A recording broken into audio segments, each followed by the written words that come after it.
The Europe of the early 14th century was a mosaic of fragmented kingdoms, fiefs, and growing cities, a territory marked by shifting borders and the coexistence of diverse cultures, yet still deeply rooted in the logic of feudalism. The feudal system, which had consolidated in previous centuries, was structured around the relationship between lords and vassals, creating a web of obligations that organized political, economic, and social life. Kings existed, but central power was often fragile, limited by the weight of the local nobility and the autonomy of walled cities that thrived through trade. In this setting, land was the main source of wealth, and its possession determined the status of a man and the survival of entire families. Across the vast cultivated fields, rural life predominated, and most of the population consisted of peasants who worked the land in exchange for protection.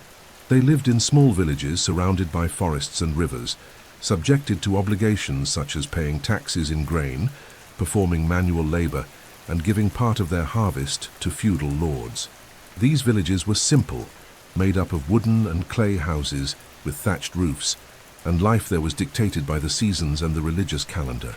Agricultural work was arduous and required entire families to participate in farming, from ploughing to harvesting, always under the watchful eye of the local lord. At the same time, walled cities were emerging, becoming centers of trade and craftsmanship. These cities were often protected by stone walls, watchtowers, and controlled gates, which gave them relative autonomy amid feudal power. Within their walls lived merchants, artisans, apprentices, and guild members who organized professions, controlled prices, and ensured the quality of products. The markets, held in central squares, were full of life. Sellers of fabrics, spices, metals, and food competed for the attention of local buyers and travelers from distant regions. This commercial activity connected medieval Europe to routes stretching from the east to the Mediterranean, enabling the circulation of goods, ideas, and, as would later be discovered, diseases as well. Religion dominated every aspect of life. The Catholic Church was the most powerful institution of the time, influencing kings and lords, controlling vast lands, and defining the morals of society. The religious calendar dictated the times of harvest, festivals, and fasts, while monasteries scattered across the continent functioned as centers of knowledge, manuscript copying, and care for the poor. Faith was the foundation of the medieval mindset, and most people believed the world was governed by divine will, leaving no room for questioning. The social order was seen as natural and established by God. Nobles were born to rule, peasants to work, and clerics to mediate between heaven and earth. However, this apparent balance concealed tensions. Local wars between feudal lords, disputes over borders, and supply crises were common, and famine struck entire communities during years of poor harvests. Moreover, poor sanitation, close contact between people and animals, and the absence of effective medical knowledge created fertile ground for disease. Even so, the early 14th century was still marked by population growth in many regions, with fertile fields, agricultural expansion, and a certain optimism about the future. This world, however, would be brutally transformed with the arrival of what posterity would call the Black Death. At the beginning of the 14th century, most of the European population lived in the countryside, scattered in small villages surrounded by cultivated fields, woods, and rivers. These villages were made up of simple houses built of wood, clay, and straw, usually with only one room, where entire families and sometimes even animals shared the same space. The floor was packed earth, lighting came from torches or the fireplace, and the furniture was rudimentary: benches, heavy wooden tables, chests for storing clothes, and a few iron utensils. This simplicity reflected the harsh life of peasants who depended directly on the land for survival and had few resources beyond what they produced with their own labor. Agriculture was the foundation of the rural economy. The open field system, very common during this period, consisted of large areas divided into strips cultivated collectively, where each family had the right to small plots. Peasants worked with basic tools such as ox-drawn plows, sickles, and hoes, and production was almost entirely intended for local consumption. The diet was simple: rye or barley bread, oat porridge, vegetables such as turnip and beans, and small amounts of meat, usually pork or chicken, reserved for special days. Milk and its derivatives such as fresh cheese completed the diet, But hunger was a constant threat in years of poor harvests or harsh winters. The relationship with the land was not one of free ownership, but of dependence. Most peasants were bound to a feudal lord, who was the legal owner of the lands. In exchange for the right to cultivate, peasants had to pay tributes in the form of grain, animals, or services. These services could include days of labor on the lord's land, repairs to buildings, or participation in collective works. This dependence created a life of constant obligations, but also fostered a sense of community, since everyone shared the same risks and difficulties. The agricultural calendar dictated the rhythm of life. Spring was marked by planting, summer by tending crops, autumn by harvest, and winter by forced rest, when short days and intense cold limited activities. Throughout the year, religious festivals such as Easter and Christmas marked moments of pause, but even these celebrations were tied to agriculture, with blessings of crops and processions asking for rain or protection against pests. Dependence on the climate and the land made peasant life deeply uncertain, since a storm, drought, or insect infestation could compromise the survival of an entire village. The rural community was small and cohesive, formed by families who had known each other for generations. Work was collective in many tasks, such as harvesting and road maintenance. Children learned their parents' trades from an early age, helping in the fields, tending animals, or collecting firewood. Solidarity was vital, but tensions were also common. Disputes over land parcels, accusations of grain or wood theft, and resentment against the tributes demanded by lords were part of daily life. Despite this, peasants rarely questioned the feudal system, as they believed their position in society was determined by divine order. This rural way of life, seemingly stable, would be devastated by the arrival of the plague. The community's dependence on the land, the closeness between people and animals, and the fragility before the elements created fertile ground for the epidemic to find abundant victims. Even before spreading through the cities, the plague would find in peasant villages a suitable space to settle and devastate entire families, radically transforming the way of life in the countryside. While most of the European population of the 14th century lived in the countryside, cities began to consolidate as vibrant centers of economic, social, and cultural activity. Many of these cities were surrounded by stone walls, built to protect against invasions and attacks, but which also symbolized the pride and autonomy of their inhabitants. Inside them, the streets were narrow, winding, and often muddy, with tall, cramped houses leaning over the roads, almost touching at the upper floors. Urban life was marked by constant movement, the sounds of hammers striking in workshops, the voices of merchants announcing their goods, and the murmur of people from all places coming to trade, learn, or simply survive. The heart of urban life was the market. In the central squares in the open air, stalls covered with colorful cloths were set up, selling everything from cereals, vegetables, fabrics, leather, and worked metals to spices brought from distant lands.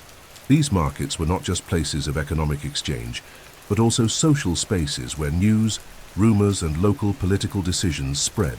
In them, peasants brought the surplus of their harvests, artisans displayed their products, and merchants offered goods that came from trade routes connected to the Mediterranean and the East. The smell of spices, the noise of animals being sold, and the mix of languages created an intense and chaotic atmosphere, revealing the dynamism of the medieval urban world. A central element of urban life was the existence of guilds. These craft corporations brought together artisans and workers of the same trade, such as blacksmiths, weavers, shoemakers, or bakers, and had the function of regulating the quality of work, controlling prices, training apprentices, and protecting the interests of their members. Entering a guild was a long process. Young men began as apprentices, living in the house of a master and learning the trade for years until they became journeymen and eventually masters. This system ensured not only the transmission of techniques, but also the maintenance of social hierarchy within cities, since guilds exercised political power and had direct influence on urban life. Cities were also centers of learning and innovation. Medieval universities, which emerged in places such as Bologna, Paris, and Oxford, brought together students and masters around subjects like theology, law, and medicine, forming a small intellectual elite. Although access to education was restricted, the existence of these institutions indicated that cities were more than just places of trade. They were centers of thought that, even under the strong influence of the church, planted the seeds of future change. At the same time, the presence of churches and imposing cathedrals reinforced the centrality of faith, serving as places of worship, but also as spaces of community identity. However, urban life had its dangers. The streets were unsanitary, with garbage and waste thrown directly into the roads or open channels. Drinking water was scarce, and often taken from contaminated wells. The close coexistence of people and animals, horses, pigs, goats, and chickens roaming freely, created an environment conducive to the spread of disease. The population density meant that an illness could spread rapidly, turning cities into vulnerable centers in the face of any epidemic. Despite this, there was a fascination with urban life, as it offered opportunities the countryside did not: access to varied products, the possibility of social mobility, and participation in a vibrant and diverse community.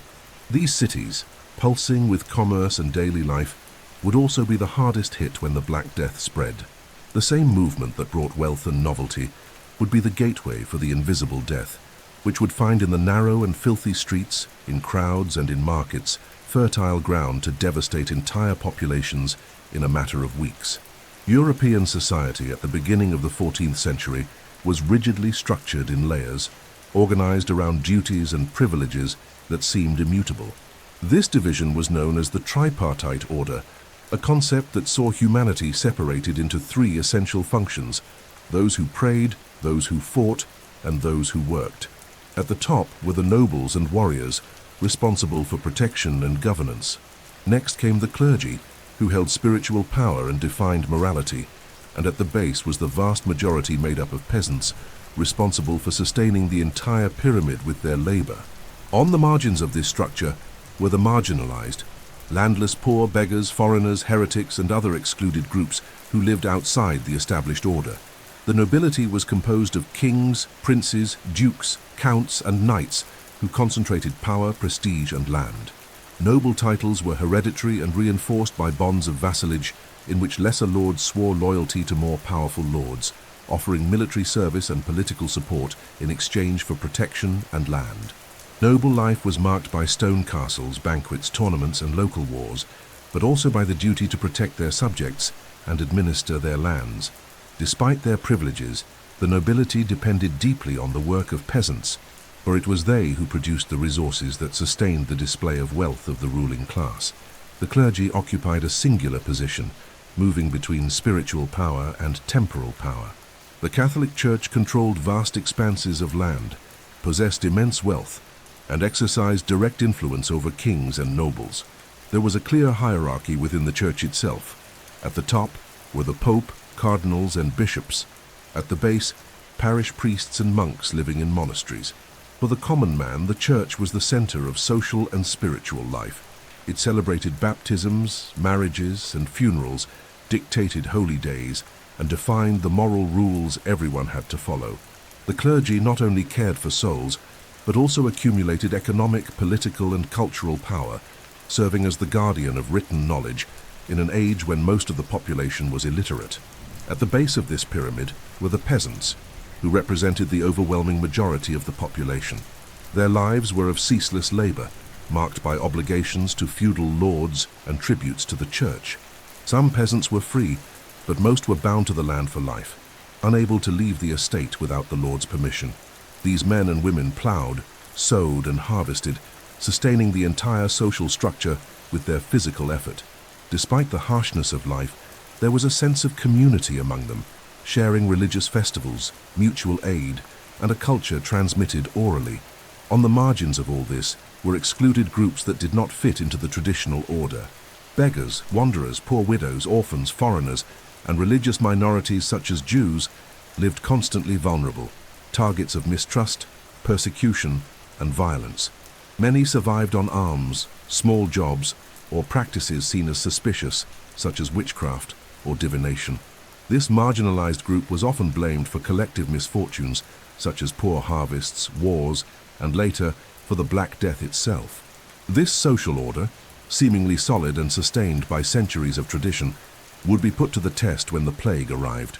Death, which made no distinction between nobles, clerics, or peasants, would shake the belief that each person had a fixed and immutable place in the world. The collapse of the social structure would be one of the deepest consequences of the epidemic, forever changing the way Europe saw itself.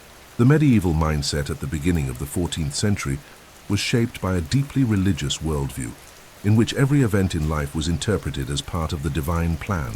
For most people, earthly reality was only a temporary stage, a test that would determine eternal salvation or damnation. Heaven and hell were not abstract concepts, but constant presences in the collective imagination, reinforced by sermons, artistic representations, and religious rituals.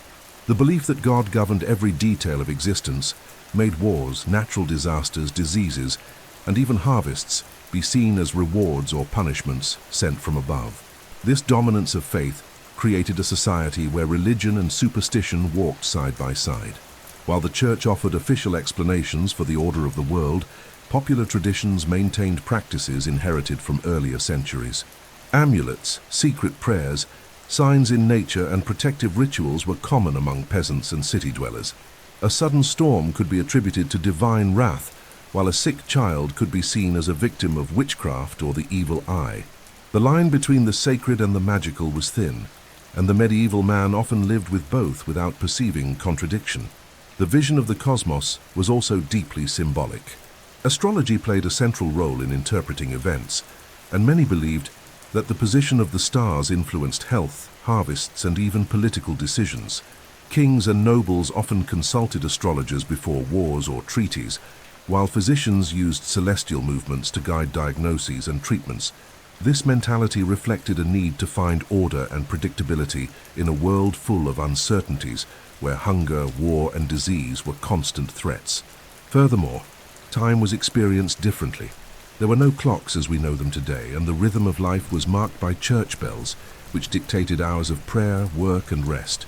The calendar was essentially religious, filled with feasts, fasts, and celebrations that linked the agricultural cycle to spiritual traditions. For the common man, the meaning of life lay less in the accumulation of goods or personal achievements, and more in devotion, obedience to established hierarchies, and the hope of eternal reward after death. This mentality, which united faith, superstition, and social order, gave cohesion to medieval Europe, but also made it vulnerable. When the Black Death spread across the continent, bringing death on a scale never before seen, confidence in the divine plan was shaken. Many saw the epidemic as God's punishment, others as the result of evil forces, and some even began to question the religious structure itself. The clash between this worldview and the brutality of the plague would create tensions that profoundly changed the way Europeans understood life and death. Medieval food at the beginning of the 14th century reflected social inequalities and direct dependence on the land and climate. For peasants, who made up the majority of the population, the diet was simple, repetitive, and focused on subsistence. Bread was the staple food, usually made from rye, barley, or oats, grains that were more rustic and resistant than wheat, which was reserved for the wealthier classes. This bread was accompanied by cereal porridges, vegetables such as beans, turnips, and cabbages, and small amounts of meat when available. Meat consumption was rare among the poor, limited to festive occasions or to smaller animals such as poultry. Milk, fresh cheese, and eggs were valuable supplements, but also subject to scarcity during times of famine. The nobility, on the other hand, enjoyed banquets that included game meat such as deer and wild boar, as well as birds such as swans and peacocks, prepared with expensive spices brought from the east. Spices like pepper, cinnamon, and cloves were symbols of prestige, as they reached Europe through long trade routes and cost fortunes. Wine and beer were consumed by all social classes, since water was often impure and dangerous to drink. Among the poor, beer was weak and diluted, even served to children, while the nobility consumed wines of higher quality. Hygiene habits were precarious, both in villages and in cities. Bathing was not part of the daily routine, and in many places was viewed with suspicion, as it was believed that hot water opened the pores of the body and left a person vulnerable to disease. Some cities had public bathhouses, but they were largely inaccessible to peasants, and over time came to be associated with immorality. Daily cleaning was limited to the use of damp cloths, changing clothes, and basic care, but linen garments worn close to the skin were considered sufficient to absorb dirt and protect the body. Sanitary conditions were equally fragile. In villages, human and animal waste was dumped into pits near houses or simply spread in the fields. In cities, the narrow, muddy streets accumulated garbage, food scraps and excrement thrown from windows, creating an unhealthy environment conducive to the proliferation of rats and insects. The stench of the cities was constant and oppressive, mixing wood smoke, filth, animals and sewage. Despite this, many believed that strong odors repelled diseases, and this idea influenced how people dealt with cleanliness. These habits reflected a mentality in which hygiene was more closely linked to spiritual order than to physical cleanliness. The purity of the soul, achieved through confessions and penances, was considered more important than care for the body. This left the population vulnerable, since hygiene practices were not capable of preventing the spread of infections. When the Black Death arrived, it encountered a Europe where sanitary conditions were fragile and where the close coexistence of humans and animals created fertile ground for the disease to spread with devastating speed. Despite the harshness of medieval life, marked by exhausting agricultural labor, feudal obligations and occasional famine, there were moments of relief and celebration that gave rhythm to existence. Festivals and rituals were central elements of collective life, serving not only as entertainment, but also as expressions of social and spiritual identity. The medieval calendar was filled with holy days and religious celebrations, intertwined with the agricultural cycle, transforming moments of planting and harvest into occasions of devotion and fellowship. Religious festivals marked the year. Easter and Christmas were the greatest events, celebrated with masses, processions, and communal banquets. In addition, numerous dates in honor of local saints mobilized villages and cities, creating occasions when routine was suspended and communities gathered around rituals of faith. In these festivities, the church became the center of life, bringing together rich and poor in ceremonies that mixed solemnity with popular celebration. Candle-lit processions, the chanting of hymns and dramatizations of biblical passages filled the streets, creating an atmosphere of intense religiosity. In the countryside, many celebrations were tied to the agricultural cycle.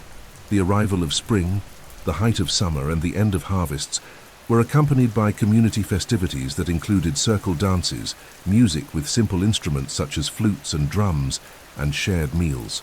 Wine and beer flowed abundantly at these times, allowing even the poorest to feel a sense of abundance and joy.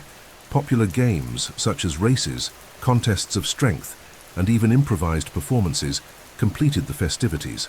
In these moments, social differences softened, and for a brief instant the village or city pulsed in unison. Leisure also manifested in other forms outside religious festivals. Fairs were eagerly awaited, as they brought together merchants from different regions and offered not only products but also spectacles. Jugglers, itinerant musicians, storytellers, and even exotic animals could be seen in large fairs, turning these events into true centers of amusement and curiosity. Jousts and tournaments organized by the nobility were also a form of leisure, though with a political and power display character. Armed knights demonstrated their skills in staged combats, while the population watched enthusiastically, transforming ritualized violence into spectacle. Beyond great festivals and events, daily life also included simpler forms of leisure. In villages, people gathered around bonfires to listen to stories, sing, or play dice made of bones. In cities, taverns were meeting places where men drank, debated, and engaged in gambling. Children played with cloth dolls, hoops, and group games, learning from an early age to live in community. This cultural fabric of leisure and rituals was essential to endure the hardships of medieval life, offering moments of escape in a reality marked by deprivation and uncertainty. These moments of celebration and amusement created a sense of stability, as if reinforcing social order and the connection between the sacred and everyday life. However, this same festive calendar would be brutally interrupted by the arrival of the plague. The bells that once rang for festive masses would toll for the dead, and processions once held in honor of saints would turn into funeral corteges. The Black Death would profoundly alter the way men and women lived their moments of leisure, replacing collective joy with the constant shadow of death. To understand how the Black Death reached Europe in the 14th century, it is necessary to first look at the vast trade routes that interconnected Eurasia. Long before the epidemic manifested in the European continent, There was already an intense exchange of goods, ideas, and people that crossed deserts, seas, and mountain ranges. These trade connections, linking East and West, were the backbone of the medieval economy, responsible for bringing spices, silk, precious metals, porcelains, and new knowledge from one end of the world to the other. However, the same network that brought wealth also carried the seed of death. The most important land route was the Silk Road, which connected China, Central Asia, the Middle East, and finally Europe. Caravans of merchants traveled long distances, passing through oasis cities and crossing the territories of different empires. Along these routes traveled not only luxury goods, but also soldiers, missionaries, pilgrims, and nomads, creating a web of human contact impossible to contain. This intense circulation favored the spread of diseases, since people, pack animals, and goods could transport fleas and rats infected with the bacillus responsible for the plague. In addition to the land route, maritime trade played a crucial role.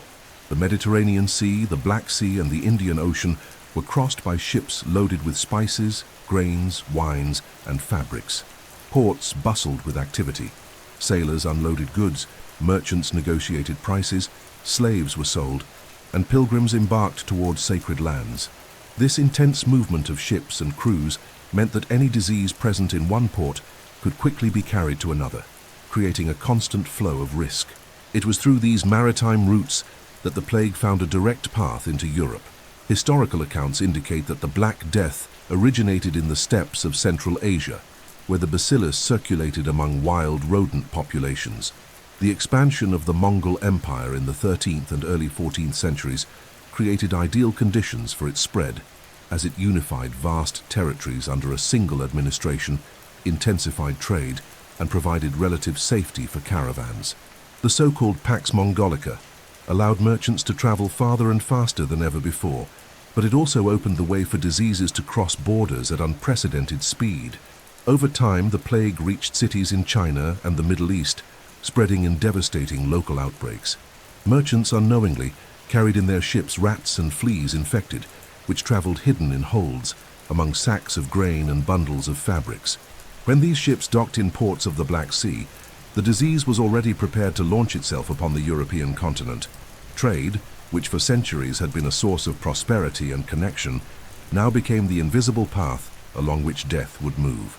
Thus, the same routes that brought silk, spices, and porcelains to enrich kings and mercantile cities would also be those that transported the invisible enemy that would claim millions of lives.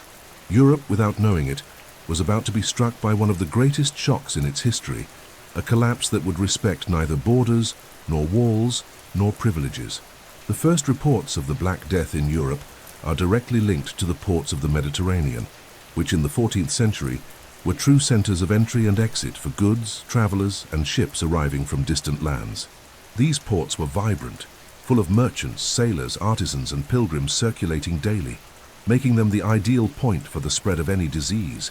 It was in this environment of intense movement that silent death arrived, without warning, hidden among the rats and fleas traveling in the holds of ships loaded with grain, spices, and fabrics. One of the most well-known accounts involves the city of Kaffa on the Black Sea in the mid-1340s. At the time, Kaffa was a strategic trading colony frequented by Genoese merchants who carried goods from Asia to Europe. During a siege carried out by Mongol armies, the plague was already circulating among the besiegers, who, according to some chronicles, hurled infected corpses into the city to weaken its defenders. Whether this episode was literal or not, what is certain is that Genoese ships departed from there, carrying not only merchandise, but also the bacillus that would devastate the continent. Shortly thereafter, infected ships arrived at different Mediterranean ports. Chronicles describe vessels docking loaded with corpses, with few survivors on board, many of them feverish and delirious. Upon disembarking, these sailors quickly spread the disease among local populations. Port cities such as Messina, Genoa, Venice, and Marseille became initial epicenters of contagion, and within months the plague was spreading beyond coastal areas, penetrating deeper into the continent. The terror caused by the arrival of the plague was immediate. Witnesses spoke of sudden deaths, of black swellings on the body, and of fevers that consumed men and women in just a few days. Local authorities tried to contain the situation by closing ports, forbidding ships from disembarking, or isolating entire neighborhoods, but nothing seemed able to stop its advance. Maritime trade, vital for the economic survival of the cities, made it impossible to completely cut off connections, and the need for grain, wine, and spices always outweighed fear. These first outbreaks in Mediterranean ports were the harbinger of the catastrophe to come. The sea, which for centuries had been a source of wealth and contact with the wider world, was now becoming the vehicle of the plague. Each ship that arrived represented not only valuable goods, but also the possibility of a new outbreak of infection. In a short time, the Black Death would cease to be a distant threat and become an everyday reality, turning the ports into open doors to despair. After the first outbreaks recorded in Mediterranean ports, the Black Death spread through Europe with astonishing speed, making it clear that no wall, border, or privilege could contain it. Between the years 1347 and 1351, practically the entire continent had been struck. The advance of the disease followed trade routes and the movement of people, revealing the vulnerability of a society interconnected by markets, fairs, and pilgrimages. In the autumn of 1347, the plague reached Sicily, disembarking in Messina on ships from the Black Sea. Chronicles report that within a few weeks, hundreds of people had already succumbed to the disease, and church bells tolled incessantly. From there, the epidemic advanced to southern Italy, reaching cities such as Naples and Rome, while other infected ships arrived in Marseille in southern France, and later in Barcelona. By early 1348, Venice and Genoa were already plunged into chaos, with reports of crowded cemeteries and corpses abandoned in the streets. In the spring of 1348, the plague spread rapidly through France, devastating Provence, Languedoc, and reaching Paris by midsummer. At the same time, it crossed the Alps and arrived in Switzerland, also striking Bavaria and Austria. The pace was relentless. Within less than a year, entire regions had lost a large part of their population. Spain was also violently affected, especially in its coastal regions, from where the disease spread inland, following the pilgrimage routes leading to Santiago de Compostela. Still in 1348, the plague crossed the Pyrenees and reached the north of the Iberian Peninsula, advancing through Aragon and Castile. Simultaneously, the contagion crossed the English Channel, reaching England in the middle of the same year. Accounts tell that the plague landed at the port of Melcombe Regis, quickly spreading through London and the interior of the kingdom. By 1349, the epidemic was already devastating Ireland and Scotland, where entire communities were wiped out. At the same time, the plague advanced toward northern Europe, reaching Flanders, Holland, and the German territories. Between 1349 and 1350, the plague spread through Scandinavia, arriving in Norway via infected ships that docked in Bergen. From there, the contagion spread to Sweden and Denmark, completing the encirclement of the northernmost regions. Eastern Europe did not escape. Poland, Hungary, and Slavic territories were also affected, although in some places the spread was slower due to lower population density. Even so, by 1351, there was no European region that had not been marked by the epidemic. What impressed observers was the speed with which death moved. In just a few months, entire villages disappeared, cities lost half of their inhabitants, and kingdoms saw their economies and social structures collapse. The chronology of dissemination showed that the plague was not a localized phenomenon, but a disaster of continental proportions, capable of reshaping the history of Europe forever. When the Black Death became definitively established in Europe, its immediate impact was brutally felt both in rural villages and within walled cities. In peasant villages, where life revolved around agricultural work and community relations, the arrival of the disease was devastating because it quickly disrupted the fragile balance of subsistence. It was enough for a few members of a family to fall ill for fields to be abandoned, animals left uncared for, and harvests lost. Since people lived in small shared houses, often alongside animals, contagion spread rapidly, turning entire villages into places of silence and abandonment. In the cities, the impact was even more visible and terrifying. Narrow, crowded streets encouraged the spread, and within weeks, markets that had once been full of life became empty spaces. Church bells tolled without rest, calling for collective burials that could not keep up with the growing number of deaths. In some cities, chroniclers reported that entire families were found lifeless inside their homes, and neighbors, fearing contagion, avoided even approaching them. Corpses piled up in the streets, and gravediggers could no longer dig enough graves for everyone. Fear spread as quickly as the disease itself. Many abandoned the sick, even close relatives, fleeing to the countryside in hopes of escaping the plague, but carried contagion with them. Others locked themselves inside their homes, living in isolation in an attempt to avoid any contact. In smaller villages, the loss of just a few individuals was enough to condemn the entire community to collapse, as there were no longer enough hands to sustain the crops or ensure survival. Social differences also became evident in the initial impact. The wealthy often managed to flee to more distant rural residences, believing that fresh air could protect them, though this strategy was not always effective. The poor, with no alternatives, were forced to remain in urban centers or densely populated fields, where exposure was inevitable. Death made no distinction of class, but the way each group reacted to the advance of the epidemic revealed the fragility of the established social order. The initial terror did not stem only from the number of deaths, but also from incomprehension. No one knew for certain what caused the disease. Some said it was divine punishment. Others spoke of miasmas, poisonous vapors in the air, while rumors pointed to well poisonings or witchcraft. Ignorance reinforced panic, and the sense that the plague was invincible spread along with the rumors. Villages and cities sank into despair, and the immediate impact of the Black Death made it clear that Europe was facing a disaster without precedent. Collective fear was one of the deepest marks left by the arrival of the Black Death in Europe. For medieval populations accustomed to living with diseases and wars, nothing compared to the speed and brutality of this new illness. With each toll of the bells announcing yet another burial, the feeling grew that no human effort would be capable of stopping the wave of death. This fear was not only individual, but also social, spreading through communities like an invisible fire that fueled rumors, despair, and extreme reactions. The first written records of the plague reflect this terror.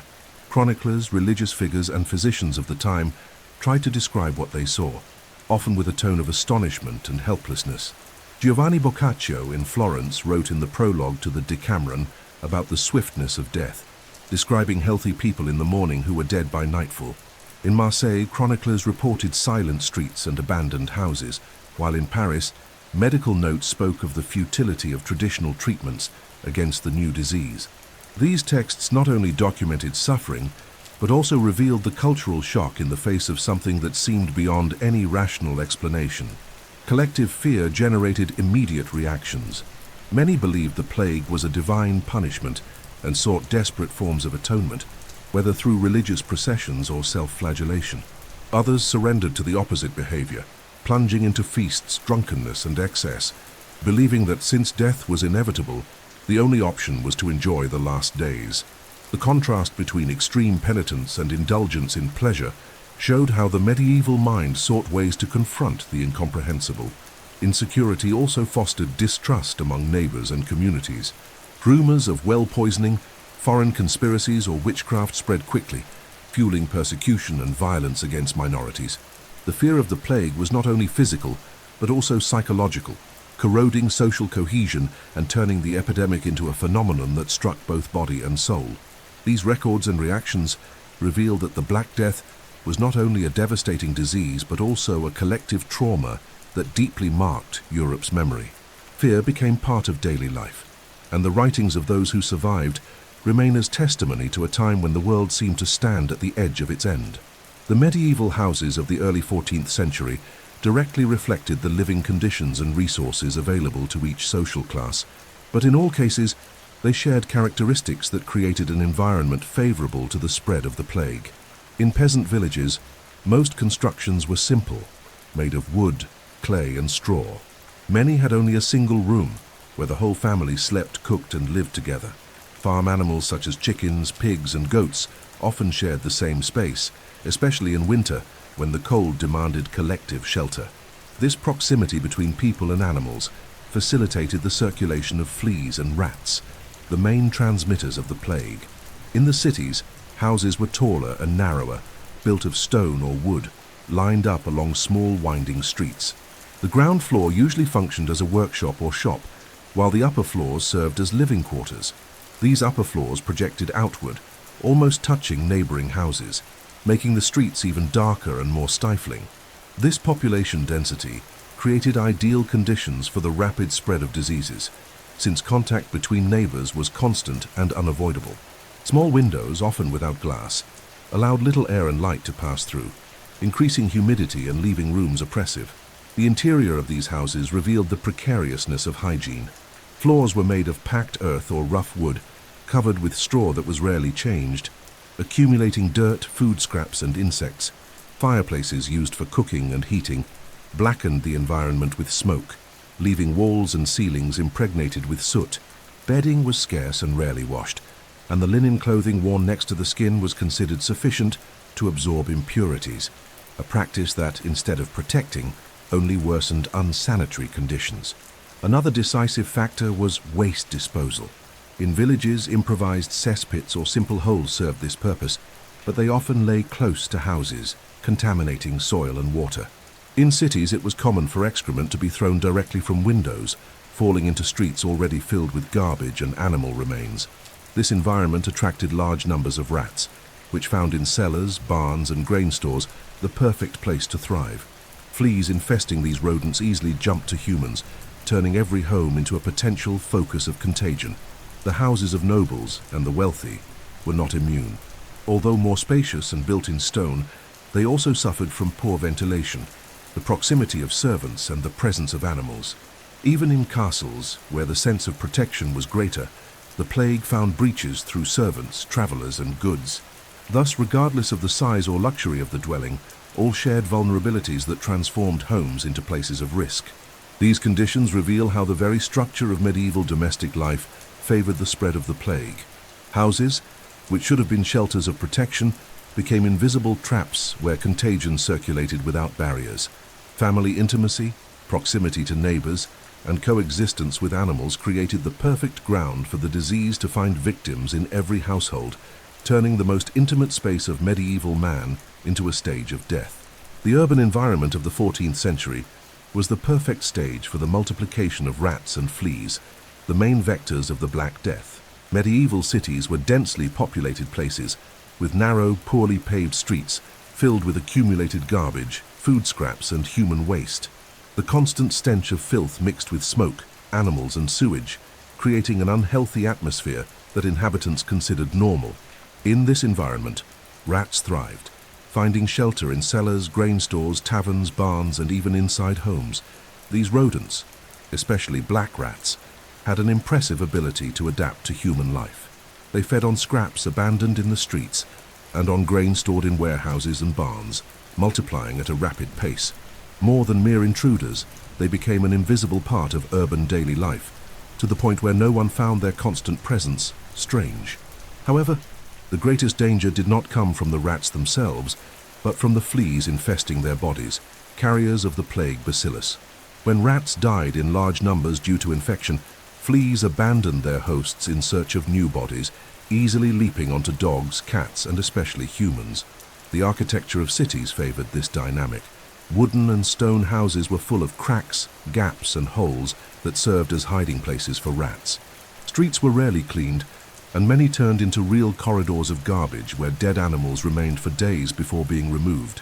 Wastewater flowed through alleys, carrying feces, urine, and organic refuse, creating fertile ground for the uncontrolled growth of rodent populations.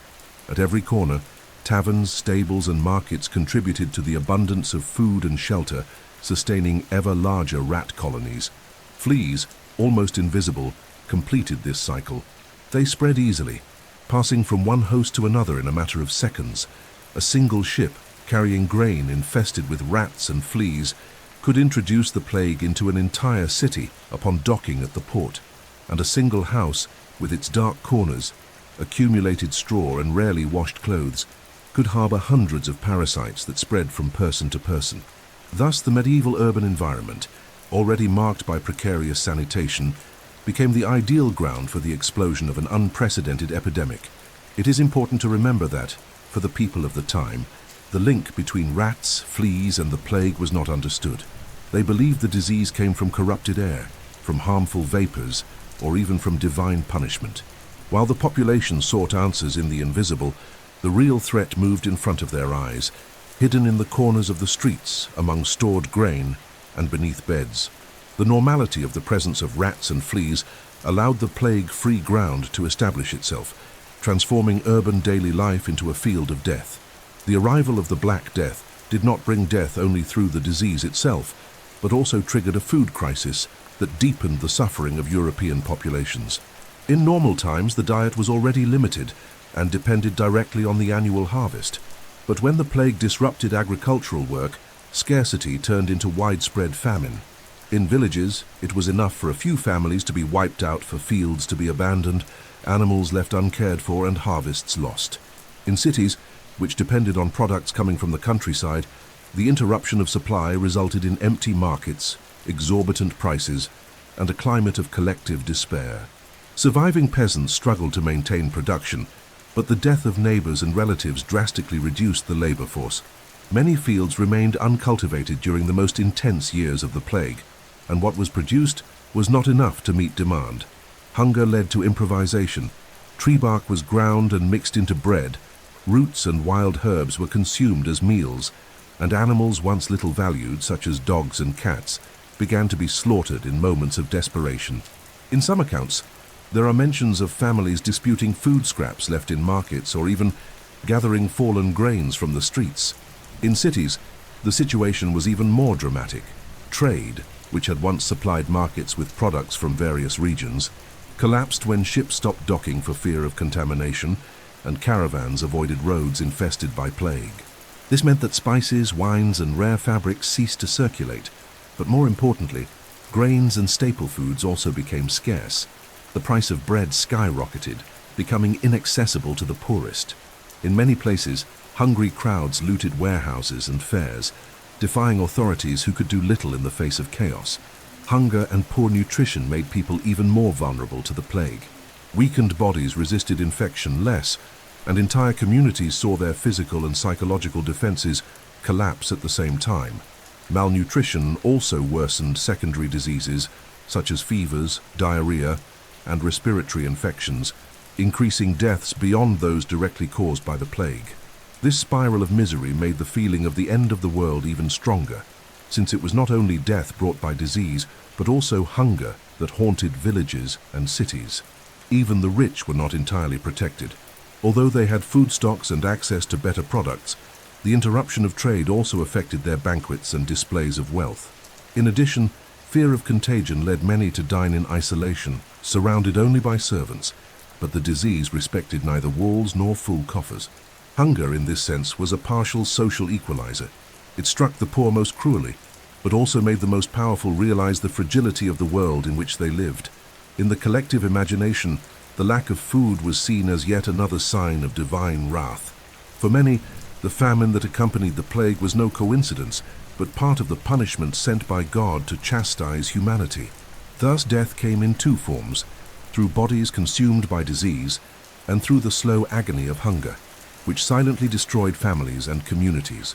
The terror of the plague lay not only in the corpses that accumulated, but also in the absence of bread on tables, in the emptiness of harvests, and in the sound of empty stomachs accompanying desperate prayers. One of the most painful and disturbing aspects of the Black Death was the abandonment of the sick, a phenomenon recorded in practically every region of Europe. The speed with which the disease manifested, combined with the almost paralyzing fear of contagion, caused family and community bonds to be brutally broken. Chroniclers of the time reported that parents abandoned children, wives left husbands in agony, and even monks and priests, responsible for caring for the sick, fled in search of self-preservation. The fear of sharing the same air or touching the infected led many to choose isolation, even if it meant condemning loved ones to death. Inside homes, the scene was desolate. It was enough for one family member to show signs of the plague: high fever, swollen buboes, black spots on the body, for panic to take hold. Often the sick were isolated in closed rooms with little food or care, while family members kept their distance, avoiding any physical contact. In more extreme cases, doors were locked from the outside, leaving the sick to their fate. This abandonment was not motivated by lack of compassion, but by the conviction that remaining close meant signing one's own death sentence. In villages, where communities were small and interdependent, Abandonment was even more dramatic. Fear of contagion made neighbors stop helping one another, breaking solidarity networks that had sustained peasant life for generations. Many entire villages ended up deserted because, faced with the first cases, survivors fled en masse, leaving houses, fields, and the sick behind. The result was the solitary death of people who until then had lived in communities united by work and faith. In cities, the situation took on even darker proportions. Chroniclers report that bodies were left in the streets because relatives refused to bury them. In some places, authorities had to hire gravediggers and cart drivers to collect corpses, since no one else would take on this role. The abandonment of the sick and the dead transformed the urban environment into a scene of desolation, with shuttered houses, silent streets, and the stench of decomposition filling the air. Fear was so intense that compassion, a fundamental trait of community life, seemed to have disappeared. This phenomenon left a deep mark on Europe's collective memory.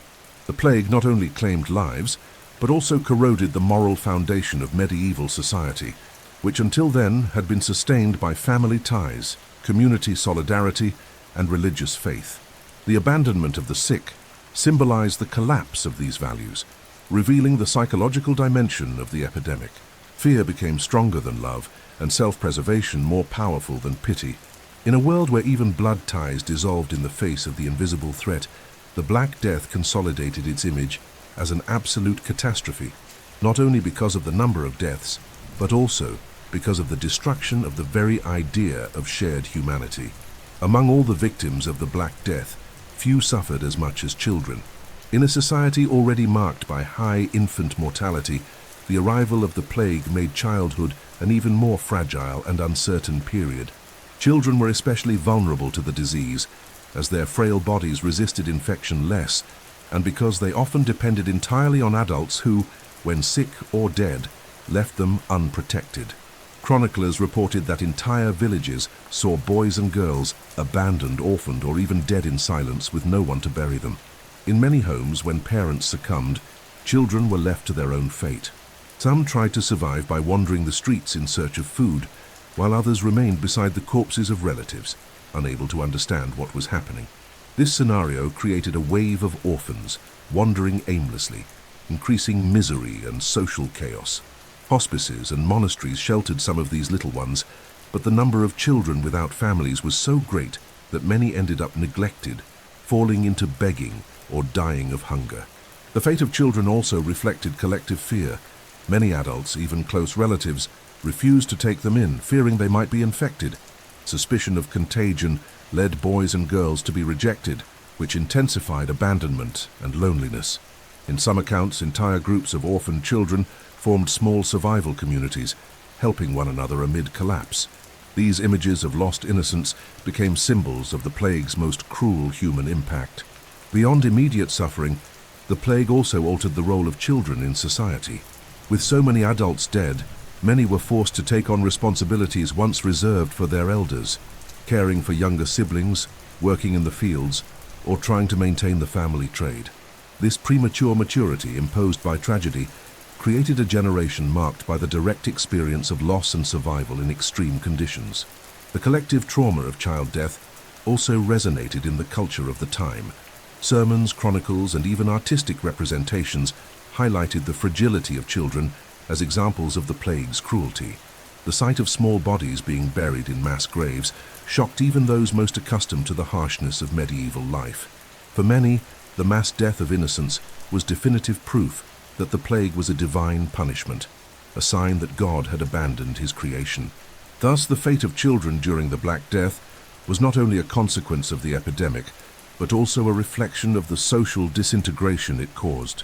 Without family, without support, and without understanding of the disaster around them, they symbolize the most painful and irreparable loss of the time, the destruction of the future of entire communities. The female experience during the Black Death was marked by pain, increased responsibilities, and social transformations that would leave lasting marks. In medieval society, women occupied multiple roles. They were mothers, wives, caregivers, peasants, artisans, and in some cases, religious women dedicated to monastic life. When the plague struck Europe, All these functions were shaken, and the female condition became even more complex in the face of social collapse. First of all, women naturally assumed the role of caregivers within families. They were responsible for the sick, preparing home remedies, feeding, and trying to comfort the afflicted. This position exposed them directly to contagion, and many lost their lives by remaining at the side of husbands, children, and neighbors. The social expectation that they should care for others, combined with maternal and familial instinct, caused countless women to fall victim to the inevitable proximity to the infected. The plague also dramatically altered the role of women in work and in the economy. With the death of much of the male population, many were forced to take on tasks that had previously been the exclusive domain of men, such as cultivating fields, managing businesses, or even running craft workshops. In some regions, records show women inheriting properties and responsibilities that, under normal circumstances, would never have been assigned to them. Although this change was often temporary, it created space for the long-term expansion of the perception of women's participation in the economy. Mourning was another central aspect of the female experience. Mothers buried children, daughters watched mothers die, sisters were separated. The repetition of loss created a collective trauma, particularly deep among women, who more than any other group carried the burden of the plague's emotional pain. Chronicles report wives wandering in despair after the deaths of husbands and children, symbolizing the destruction of the family nucleus. For many, the plague meant not only the loss of loved ones, but also an abrupt descent into misery, since the survival of a widow without social support was extremely difficult. Religious women also played an important role during the epidemic. Convents served as places of refuge for the sick and orphans, and many nuns dedicated their lives to caring for the afflicted, even in the face of evident risk of contagion. This dedication was seen as the highest expression of faith, and some of these women were remembered as martyrs for the courage with which they faced death. Still, convents also suffered from high mortality rates, revealing that not even spaces of devotion were protected from the advance of the plague. The plague, while reinforcing the vulnerability of women, also opened new paths for them. The need for survival led many to assume unprecedented responsibilities, even if only temporarily. The trauma they endured, both in caring for the sick and in sustaining families and communities, left marks that slowly helped redefine the place of women in European society. Thus, amid the horror of death and loss, the plague also became a silent turning point in the transformation of the female role. The plague struck peasants with devastating force, as they represented the majority of the European population in the 14th century. These men and women, accustomed to living in small villages, dedicated to agricultural work and bound to the feudal system, saw their routines abruptly destroyed. Before the plague, the rhythm of life was marked by the seasons and by obligations to feudal lords, but when the disease arrived, the logic of rural labor collapsed. Entire fields ceased to be cultivated, not only because of the death of workers, but also due to the voluntary abandonment of entire families who fled in search of refuge. Peasant daily life became an exercise in survival. In many villages, the tolling of church bells, which had once marked the beginning and end of work, now only announced funerals. Agricultural labor was interrupted on a large scale, and harvests rotted in the fields for lack of hands. Domestic animals roamed freely without owners to care for them, and barns were left locked or looted. The rural landscape, once alive and marked by the movement of men and women in the fields, was transformed into a scene of silence, abandonment, and death. Collective fear disrupted communities. Peasants who had once depended on one another to plant and harvest began to avoid each other, fearing contact with neighbors. Solidarity, which had sustained small villages in times of hunger and hardship, was corroded by the panic of contagion. Families isolated themselves in their straw and mud houses, waiting for the disaster to pass, but often merely awaited death itself. The countryside, which had once seemed safer compared to overcrowded cities, proved equally vulnerable. Hunger worsened the situation. Without collective labor, food production plummeted. Surviving peasants tried to sustain themselves with what little they could gather, hunting wild animals, collecting fruits and roots. But scarcity was inevitable.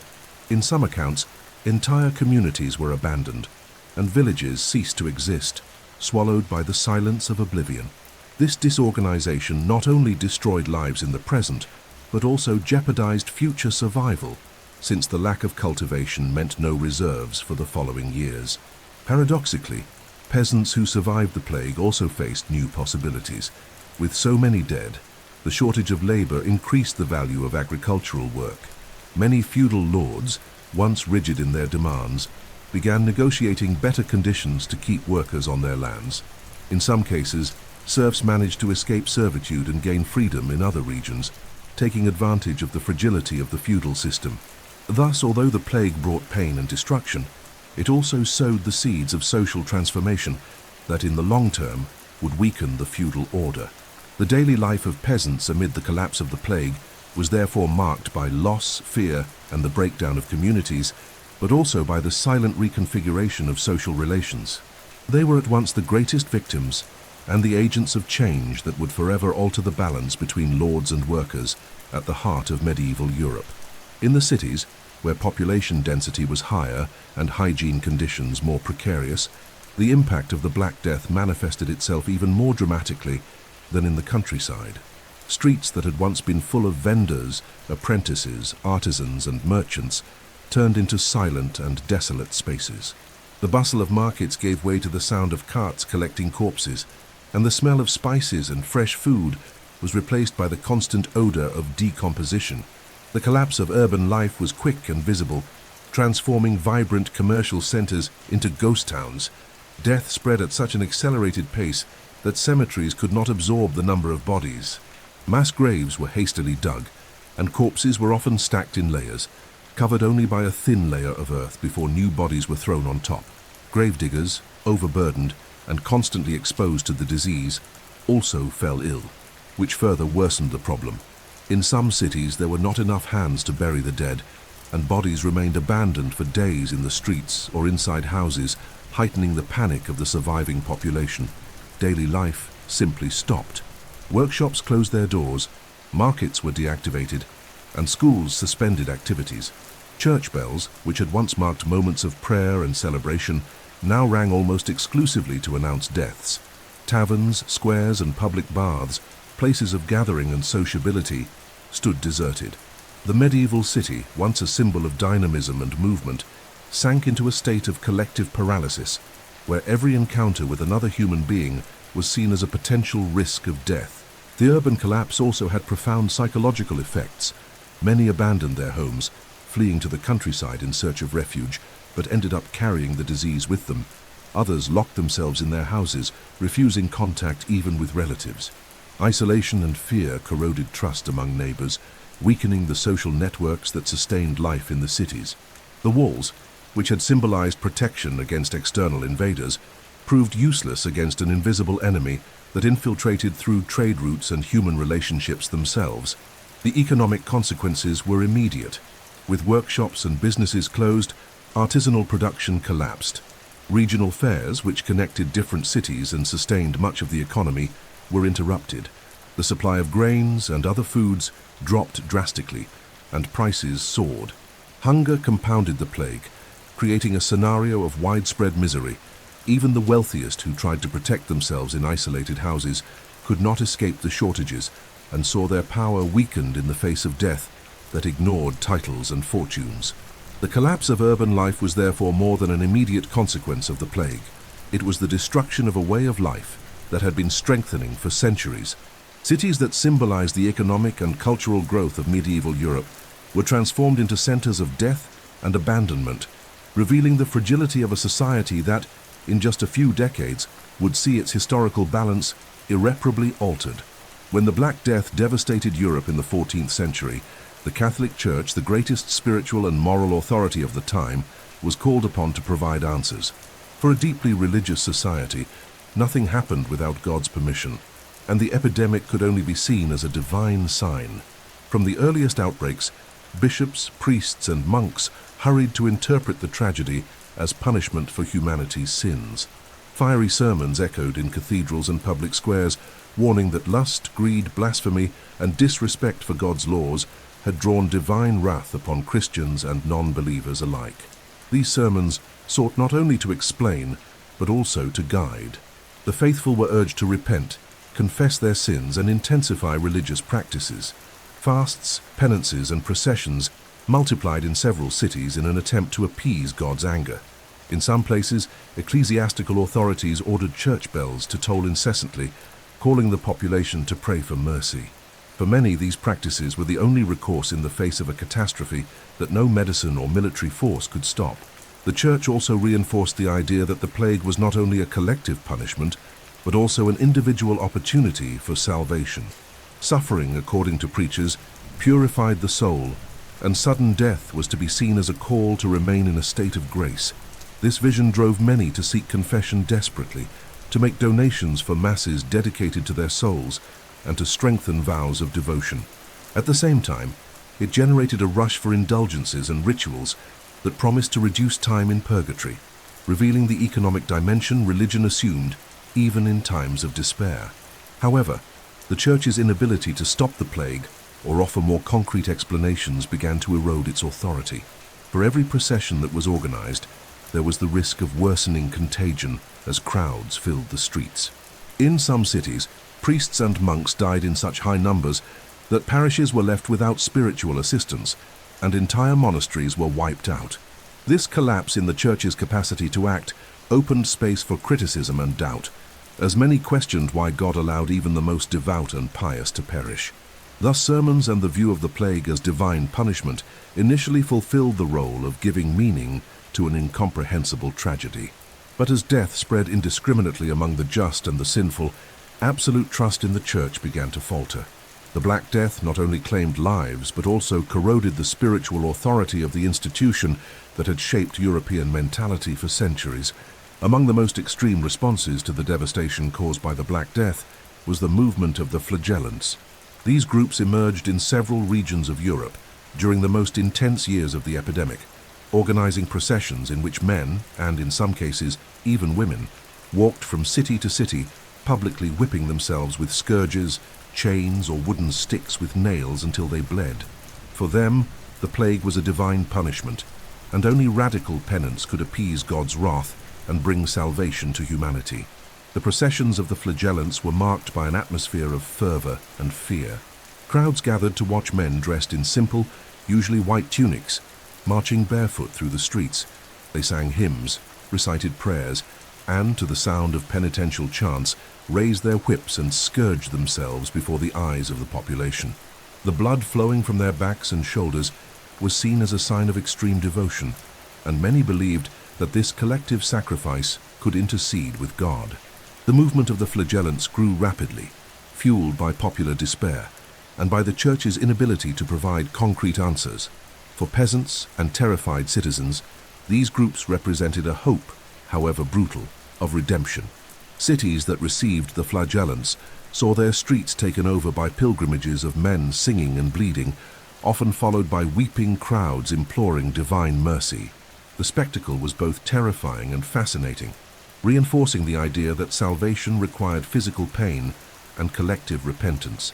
However, the movement soon began to worry ecclesiastical authorities. The Church regarded the popularity of the flagellants with suspicion, as their rituals often occurred without clerical supervision and carried messages that escaped official control. In some cases, flagellant leaders adopted apocalyptic discourses, preaching that the end of times was near and that only the penitents would be saved. This spiritual autonomy directly challenged papal authority, creating tensions between popular fervor and the religious hierarchy. Furthermore, the self-flagellation processions, by gathering crowds in open spaces, ended up contributing to the spread of the plague itself. People from different regions mixed, wept together, touched one another, and unknowingly carried fleas and rats that accelerated the disease's propagation. Thus, the desperate attempt to contain divine wrath paradoxically reinforced the tragedy. At the height of the plague, the flagellants symbolized the radicalization of faith in a moment of collective terror. For many, they represented the last hope of salvation. For others, a symptom of the hysteria that dominated Europe. In the end, the movement was repressed by the Church, but it left in the memory of the time the portrait of a society that, faced with mass death, sought redemption in the blood and pain of their own bodies.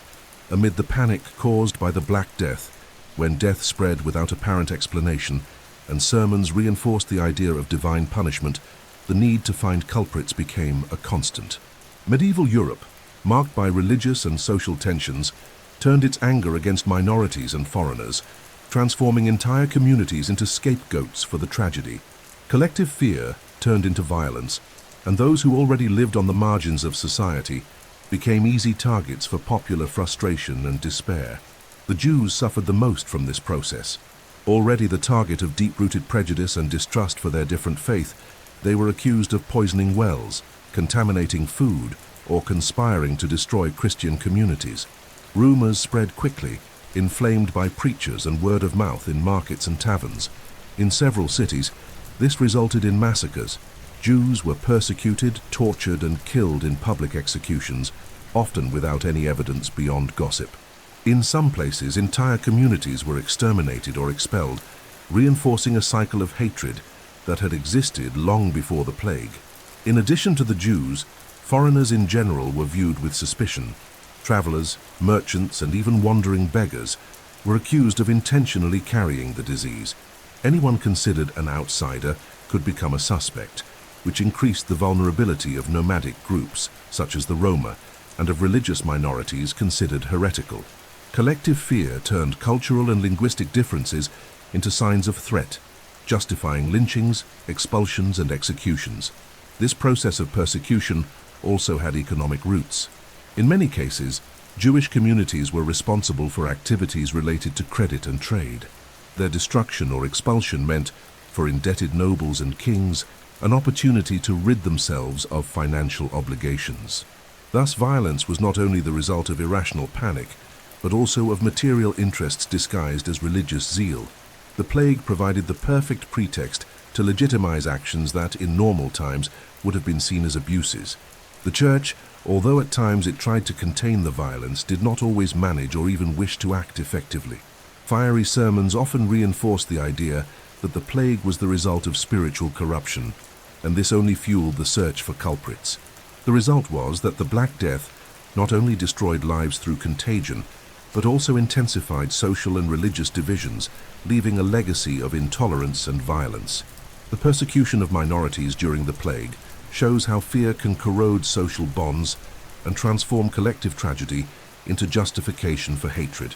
Instead of compassion and solidarity, distrust prevailed, and entire communities paid the price of ignorance and of the human need to find culprits for what was not understood.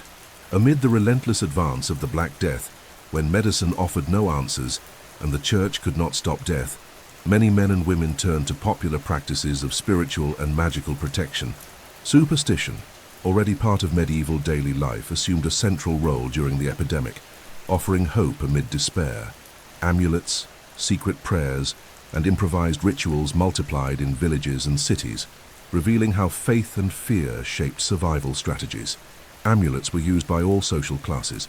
Among peasants, pieces of wood carved into the shape of a cross, animal teeth or small bones were worn around the neck to ward off disease.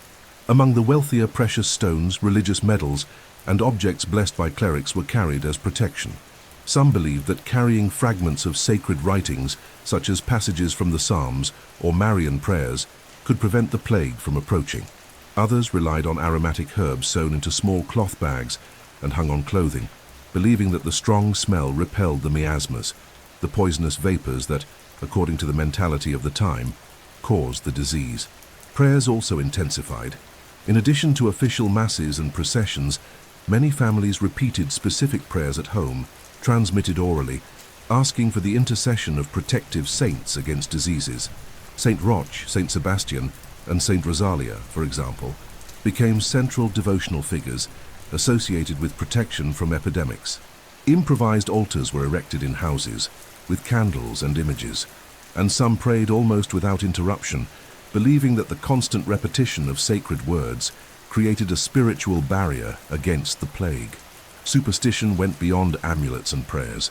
Many believed that certain gestures or daily practices could keep the disease away. Some avoided looking directly at the sick, fearing that mere visual contact would bring contagion. Others burned aromatic herbs such as rosemary, rue, or lavender inside their homes, trying to purify the air. There was also the belief that certain sounds, such as the tolling of bells or the singing of hymns, had the power to expel evil vapors. In some regions, populations carried out collective rituals, lighting large bonfires in squares or fields, believing that the smoke would drive away the invisible presence of death. These popular practices, although scorned by some doctors and religious authorities, were an essential part of the community's response to the epidemic. They offered not only a sense of protection, but also a sense of control amid chaos. In a time when death seemed inevitable and inexplicable, carrying an amulet, reciting a prayer, or participating in a ritual was a way to resist psychologically, to believe that there were still means to fight the plague. Thus, amulets, prayers, and popular superstitions cannot be seen merely as beliefs, but as fundamental elements of collective experience during the plague. They reveal the desperate search for meaning and the human need to transform fear into concrete, even symbolic practices.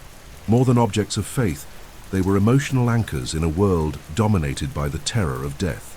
During the Black Death, when families abandoned their own relatives and entire communities dissolved out of fear, monks, nuns, and convents played a fundamental role in caring for the sick. Spread throughout Europe, monasteries and religious houses became improvised refuges, offering basic care, food, and spiritual comfort to those who no longer found support in their homes or villages. Although they had no medical knowledge capable of curing the plague, these men and women dedicated themselves to alleviating physical suffering, and above all, to preparing the souls of the sick for death. Convents, generally self-sufficient in producing food and simple remedies, were better structured than many villages and towns.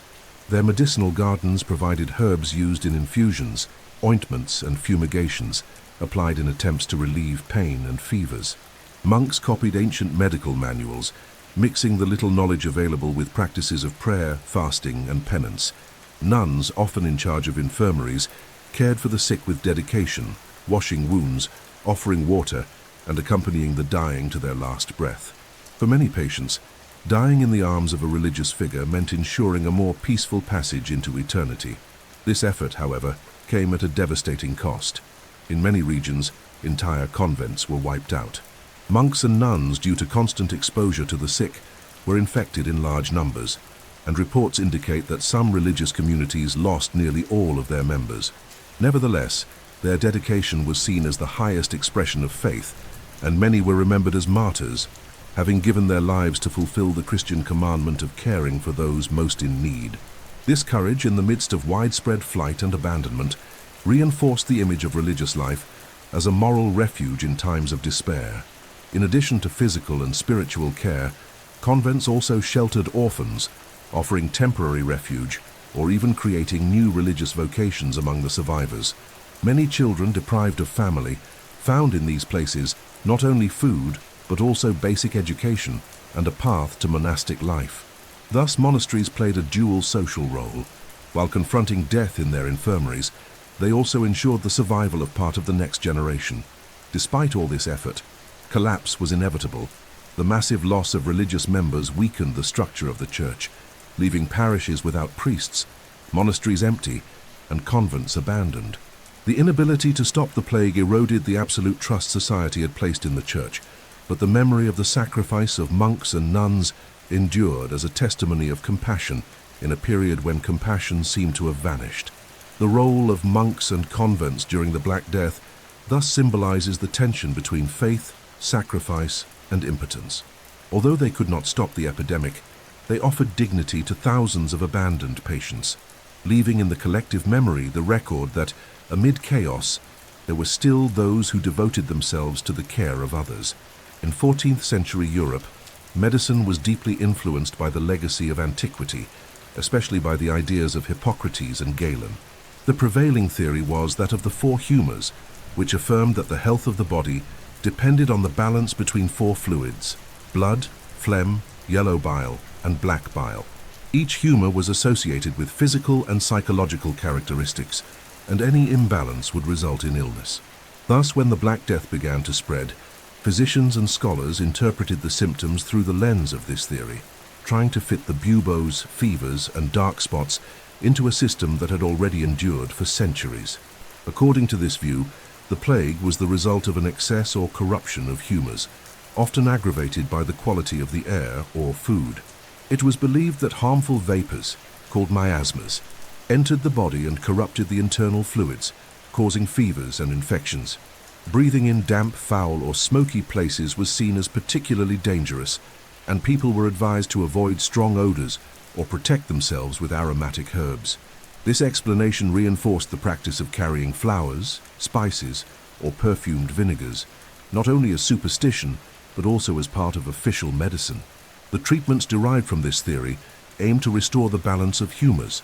Bloodletting, for example, was widely used.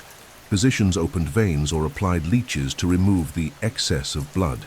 In other cases, they applied cupping, purgatives, or enemas to expel fluids considered corrupted. Diet was also adjusted, with recommendations to avoid certain hot or cold foods according to the interpretation of each case. All of this reflected the attempt to harmonize the body with nature, following the logic of balance that sustained Hippocratic theory. Despite the effort, these methods proved useless against the plague. The speed of contagion and the violence of the symptoms defied any traditional explanation. Many physicians tried to adapt the theory of the four humors, claiming that the disease was the result of such profound corruption of the fluids that no intervention could restore balance. This impotence revealed the limits of a medicine, still based on ancient observations and on principles more philosophical than empirical. The theory of the four humors, however, did not disappear with the plague. It would continue to be a reference for centuries, shaping medical practice until the arrival of modern medicine. The fact that it survived even after failing to contain the epidemic shows the strength of medieval intellectual traditions, which relied more on the authority of the classics than on direct observation of reality. The Black Death, therefore, not only devastated bodies, but also exposed the fragility of a medical system that, faced with the greatest crisis in its history, proved incapable of offering effective answers. In the 14th century, medicine and astrology were closely intertwined. It was believed that the stars exerted a direct influence on the human body, on the humors, and even on the appearance of diseases. Thus, when the Black Death devastated Europe, many physicians and scholars turned to the heavens to explain the disaster and guide treatments. For the medieval mentality, the position of the planets and constellations was not just a reflection of the cosmos, but a sign of hidden causes that governed human health and life. One of the most cited documents of the time was the report of the Faculty of Medicine of Paris, written in 1348 at the request of the King of France. The physicians concluded that the plague had been caused by a rare planetary conjunction that had occurred in 1345, when Saturn, Jupiter, and Mars aligned in the sign of Aquarius. This celestial configuration, they argued, had corrupted the air of the Earth, producing poisonous vapors that spread through the atmosphere. This explanation gained wide acceptance and legitimized the idea that the disaster had a cosmic origin, further reinforcing the practice of observing the sky as a diagnostic tool. Astrology was not limited to general explanations. Physicians used astrological charts to determine the best moments to apply bloodletting, purgatives, or diets. The position of the moon, for example, was considered essential in choosing the right day for certain interventions. Many patients only accepted beginning treatment after consulting an astrologer or a physician skilled in reading the stars. This fusion of astrology and medicine showed how science at the time did not separate the physical from the spiritual, but saw the human body as part of a larger cosmic order. Ordinary people also shared these beliefs. Families often consulted astrologers to predict the future of the plague in their cities, or to know whether there was hope of survival. Celestial maps circulated among scholars and were copied into manuscripts, reinforcing the sense that human destiny was inscribed in the firmament. Amid the chaos of the epidemic, looking to the skies provided an explanation that, though imprecise, offered some psychological comfort in the face of inexplicable death. Yet, like the theory of the four humors, astrology proved unable to stop the plague. Despite predictions and guidelines, the disease continued to spread unchecked, taking lives across all regions. Its failure, however, did not prevent the practice from remaining influential. Medical astrology would persist for centuries, taught in universities and consulted by kings and nobles in matters of health. The role of astrology in the plague reveals the medieval search for meaning amid chaos. By looking to the stars, the people of the 14th century tried to understand a disaster that seemed to transcend earthly logic.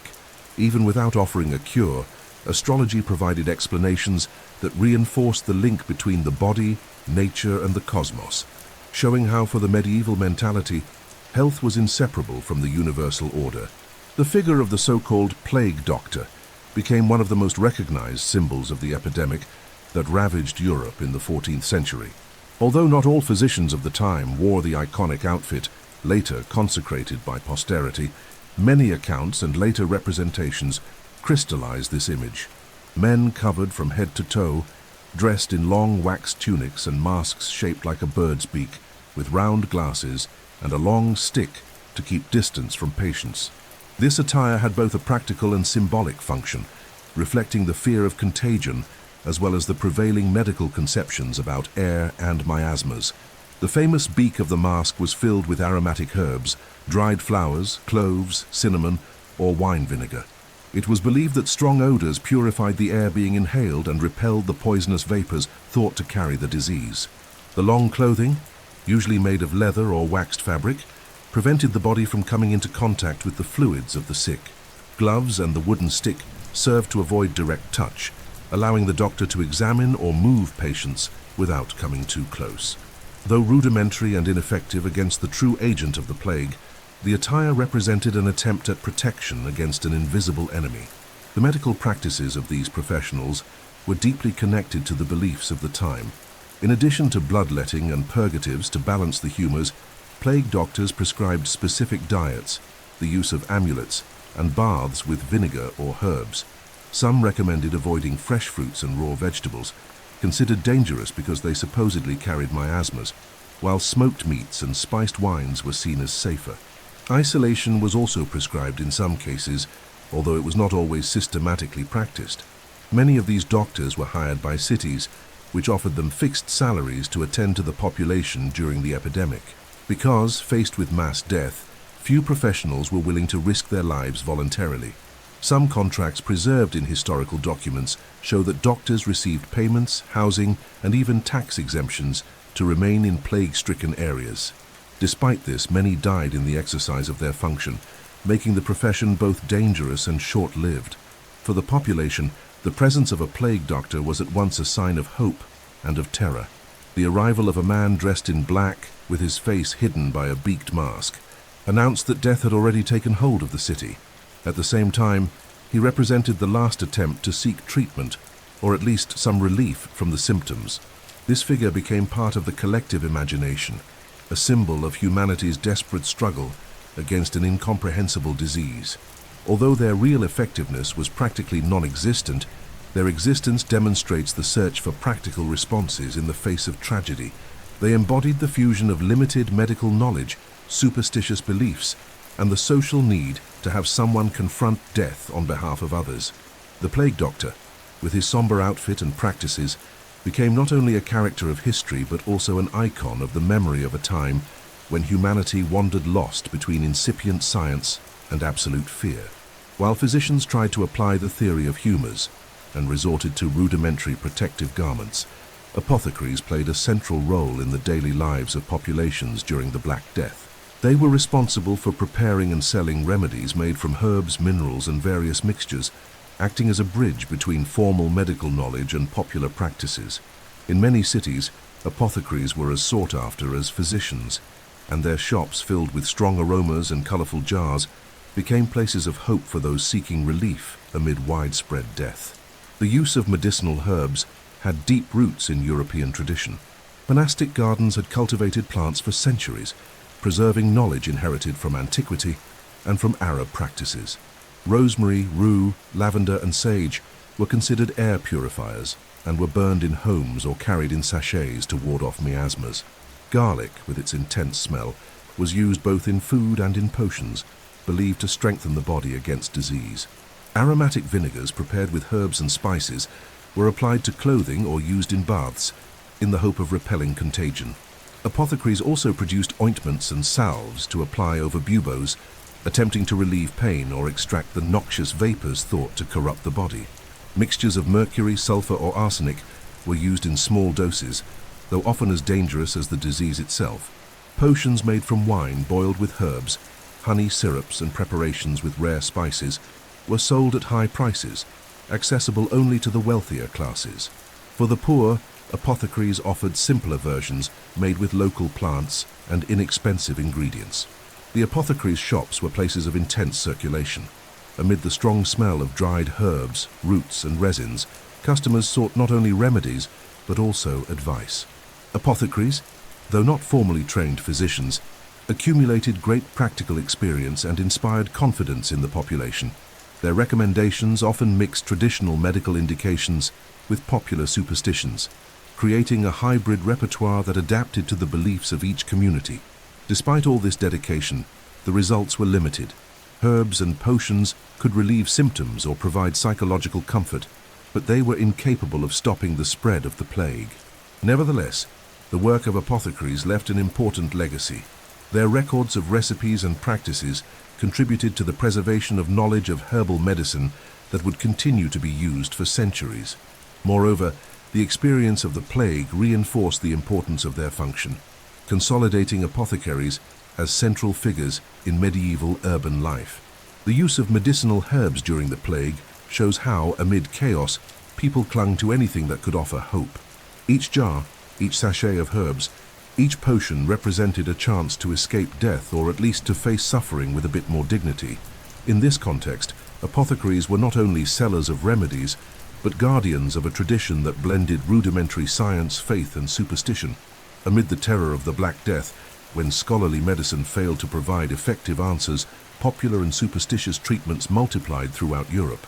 These practices, transmitted orally from generation to generation, blended local traditions, religious beliefs, and magical elements, reflecting the desperate attempt to cope with an incomprehensible disease.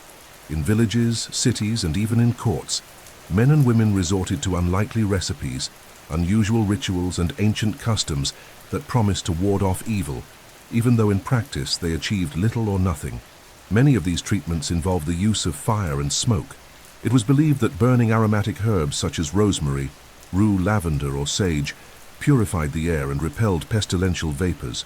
Large bonfires were lit in public squares, and families kept braziers burning inside their homes, fueled with herbs, resins, and even old clothes in the hope that the smoke would drive away the disease. In some places, entire huts where sick people lived were burned down, under the belief that fire would purify not only the environment, but also the community itself. Other treatments focused on the sick body. A common practice was to apply poultices made of onions, garlic, or crushed herbs over buboes, attempting to draw out the poison. Mixtures of clay, vinegar, and animal dung were also used as plasters in an effort to dry the wounds. Some applied ointments made with butter and herbs, or even boiled oils, believing that heat could kill the disease. In certain regions, buboes were cut with heated knives in a desperate attempt to drain the evil, which often only hastened death through infection. Superstitious beliefs also gave rise to curious treatments. Some recommended carrying live frogs or chickens tied to the body, believing that the animals absorbed the disease. When the creatures died, it was interpreted as proof that they had drawn out the sickness from the human body. Others suggested drinking strange potions made from animal blood, powdered precious stones, or liquids of dubious origin. Among the poor, it became common to consume bitter roots or water mixed with ashes, while the wealthy paid high prices for elixirs that promised miraculous cures. In addition, music and sound were also used as forms of treatment. Some communities believed that noise repelled the plague, so bells were rung incessantly, drums were beaten, and processions walked the streets chanting loudly. Others thought that certain colors kept the disease away, recommending red clothing or painted amulets to deceive evil spirits. Although ineffective in reality, these practices created a sense of collective control and gave the population the feeling that they were reacting to the tragedy. Popular and superstitious treatments, therefore, reveal not only the medical ignorance in the face of the plague, but also the creativity and desperation of communities seeking survival. Even without practical results, they fulfilled an important psychological function. They kept hope alive in a time when death seemed inevitable. Between burned herbs, sacrificed animals, and improbable rituals, medieval Europe faced the plague with whatever it had at hand, revealing both the deep vulnerability and the resilience of its peoples. Amid the chaos of the Black Death, when official medicine proved powerless and popular treatments offered only momentary relief, A specific group found room to thrive: charlatans and healers who sold false cures. Collective despair created fertile ground for exploitation, and men and women presented themselves as bearers of miraculous secrets, capable of protecting against contagion or even reversing the disease. These sellers of illusions roamed villages and cities, mixing religious speeches, magical formulas, and empty promises that, although devoid of real effectiveness, were eagerly consumed by a population on the brink of collapse. Some offered mysterious potions, prepared with common herbs mixed with exotic ingredients, sold at exorbitant prices. Others claimed to possess talismans and enchanted stones that, when worn around the neck or sewn into clothing, prevented the approach of the plague. There were also those who said they could identify houses condemned by the disease with just a glance, charging to purify the spaces with rituals that included smoke, holy water, or magical words. The spectacle of the promise of healing blended with theater, deception, and manipulation, but always found those willing to believe. Healers also occupied an important space in this scenario. Different from itinerant charlatans, they were often local figures respected for their experience with herbs and traditional practices. Some of their recipes, although incapable of stopping the plague, could offer relief from pain, fevers, or secondary ailments, which strengthened their credibility. However, the line between popular knowledge and exploitation was thin, and many took advantage of the situation to charge disproportionate prices for remedies that, in normal times, would have been common. The presence of these figures shows how human despair can open the door to abuses. Families who saw relatives agonizing were willing to spend the little they had in search of hope. Some nobles and wealthy people even financed alchemists and healers in search of secret elixirs, believing that their power and wealth could buy life. In this sense, the plague also exposed the vulnerability of the powerful, who did not hesitate to resort to practices they would normally despise. The Church tried to combat some of these abuses, condemning magical practices and charlatanism, but it was itself weakened, unable to offer concrete solutions. Many clergymen also took advantage of the situation, selling relics and indulgences as a form of protection against the disease. The commerce of faith merged with the commerce of healing, and the line between devotion and exploitation became increasingly blurred. The charlatans and healers who flourished during the plague are essential to understanding the impact of the epidemic. They reveal not only the exploitation of fear, but also the human need to believe in something, no matter how improbable, when all certainties had collapsed. In every bottle of potion, in every enchanted stone, or in every improvised ritual, lay the desperate struggle for survival. In a world where death seemed inevitable and uncontrollable, the Black Death not only claimed lives, but also dismantled the economic foundations of medieval Europe.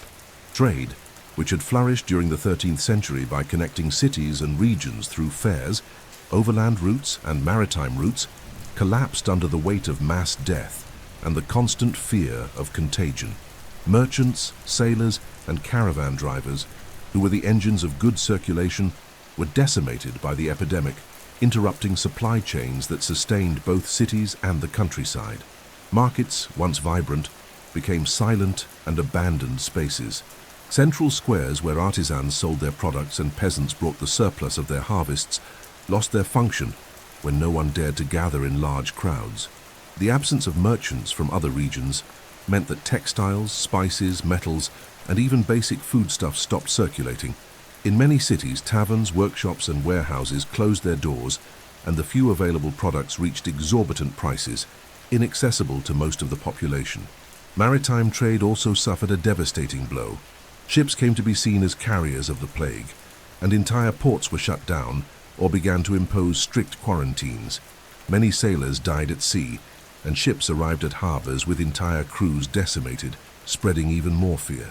This caused the flow of international goods to be interrupted, depriving Europe of products from the East, such as spices, silk, and porcelain.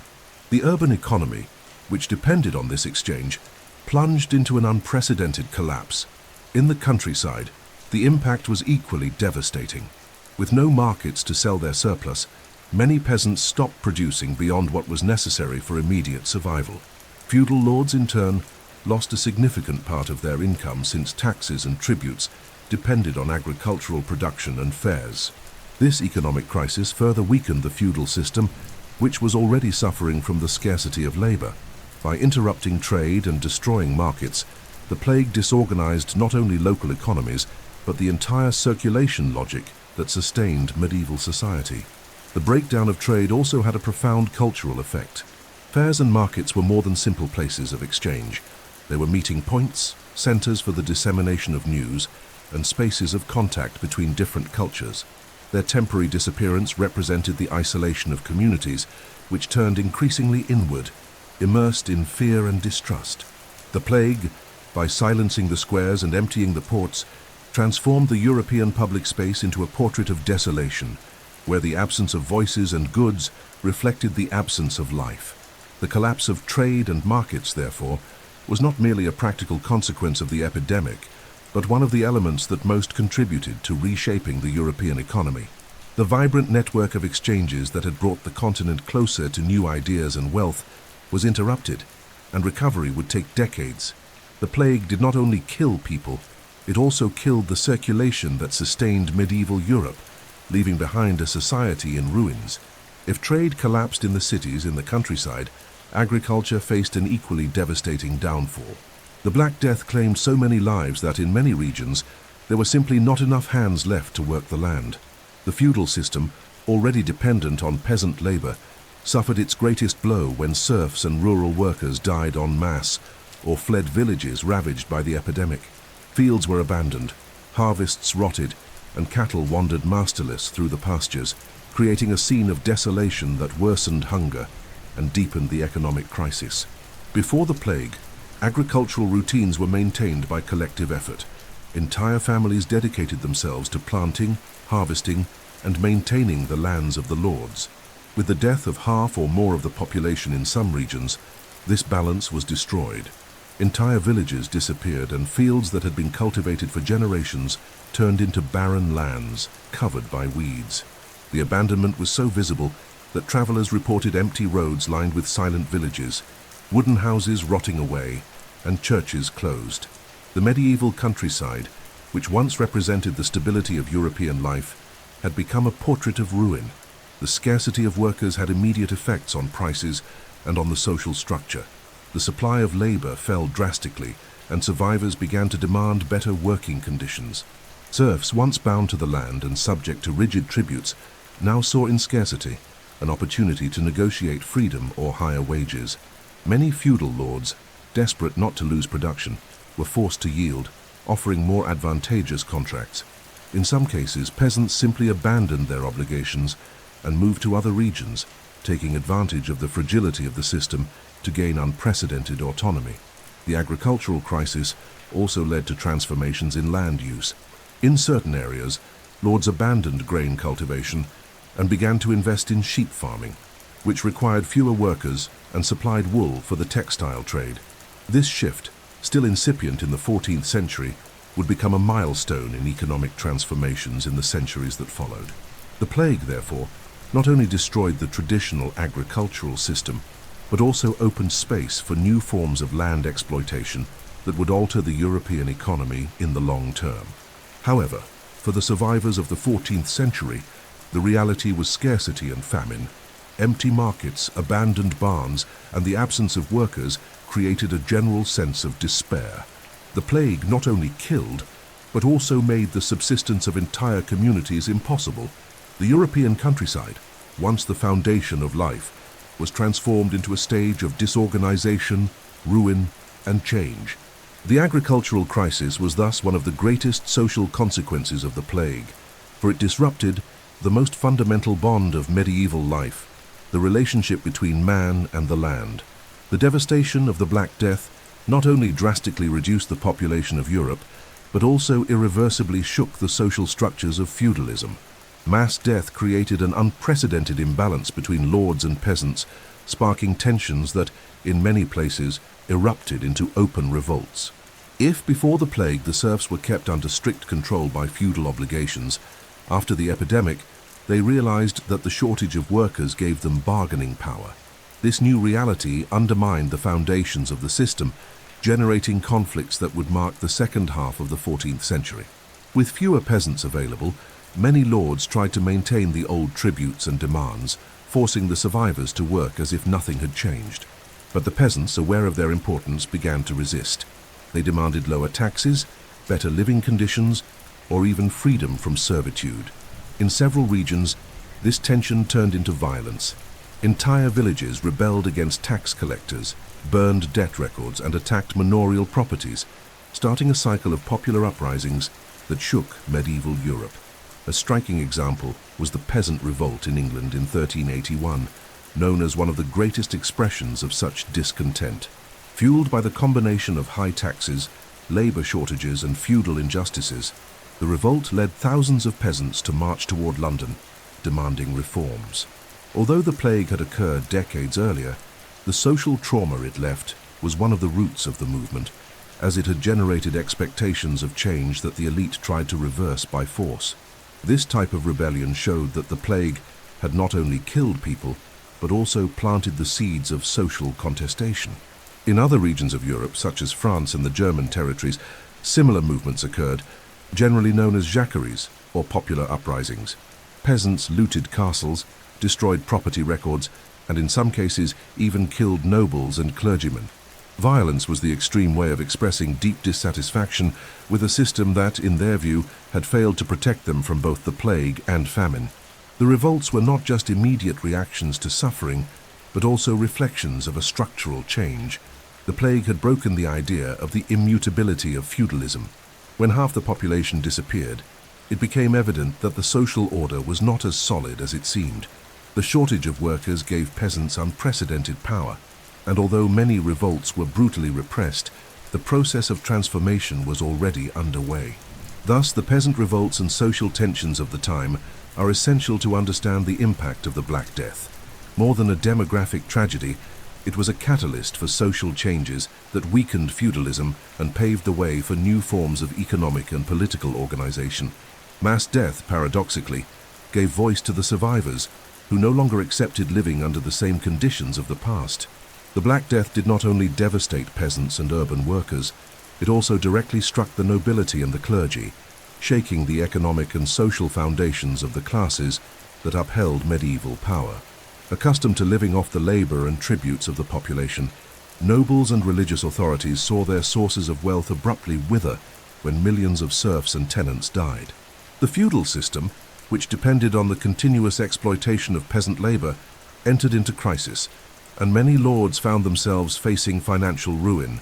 For the nobility, the impact was devastating. With the scarcity of workers, fields stopped producing as before, drastically reducing income from taxes, harvests, and feudal fees. Lords who had once lived in relative abundance began to face difficulties in maintaining their castles, private armies, and luxurious lifestyle. Many were forced to lease their lands under more favorable conditions for peasants, granting rights that previously would never have been conceded. Seigneurial authority itself began to be questioned, as without enough men to cultivate the land or fight in their troops, nobles lost part of their prestige and power. The clergy, in turn, also faced a deep crisis. The church depended on tithes paid by the faithful and on donations of land and goods. With the mass death of the population, this economic base was drastically reduced. Moreover, entire monasteries were decimated, and parishes were left without priests to administer the sacraments, which weakened the presence of the church in communities. The loss of so many clergy members also had a cultural impact, since monks were responsible for preserving and copying manuscripts, running schools, and maintaining hospitals and hospices. Another aspect was the blow to spiritual confidence. The church's failure to protect the faithful from the plague eroded its authority. Although many clerics died caring for the sick, the institution's public image suffered when it became clear that prayers, masses, and processions could not stop the epidemic. To worsen matters in some regions, religious leaders were accused of exploiting the tragedy by selling indulgences and relics as forms of spiritual protection. This generated discontent and opened space for criticism that in the following centuries would unfold into broader movements of contestation, such as the Reformation. Despite everything, both the nobility and the clergy found ways to survive and even adapt. Some nobles took advantage of the death of rivals to expand their domains, inheriting lands and strengthening their houses. The clergy, in turn, received large donations from hastily written wills by faithful terrified of death, which partially compensated for the economic losses. However, the previous balance would never again be the same. The plague had revealed the fragility of the elites, showing that neither the political power of the nobility nor the spiritual authority of the church was sufficient against the invisible death haunting all of Europe. The economic impact on the nobility and the clergy was therefore twofold. On the one hand, the loss of resources and prestige. On the other, the necessity to adapt to a new social reality in which peasants and workers began to have greater bargaining power. This process undermined the foundations of feudalism and paved the way for transformations that would redefine the continent in the following centuries.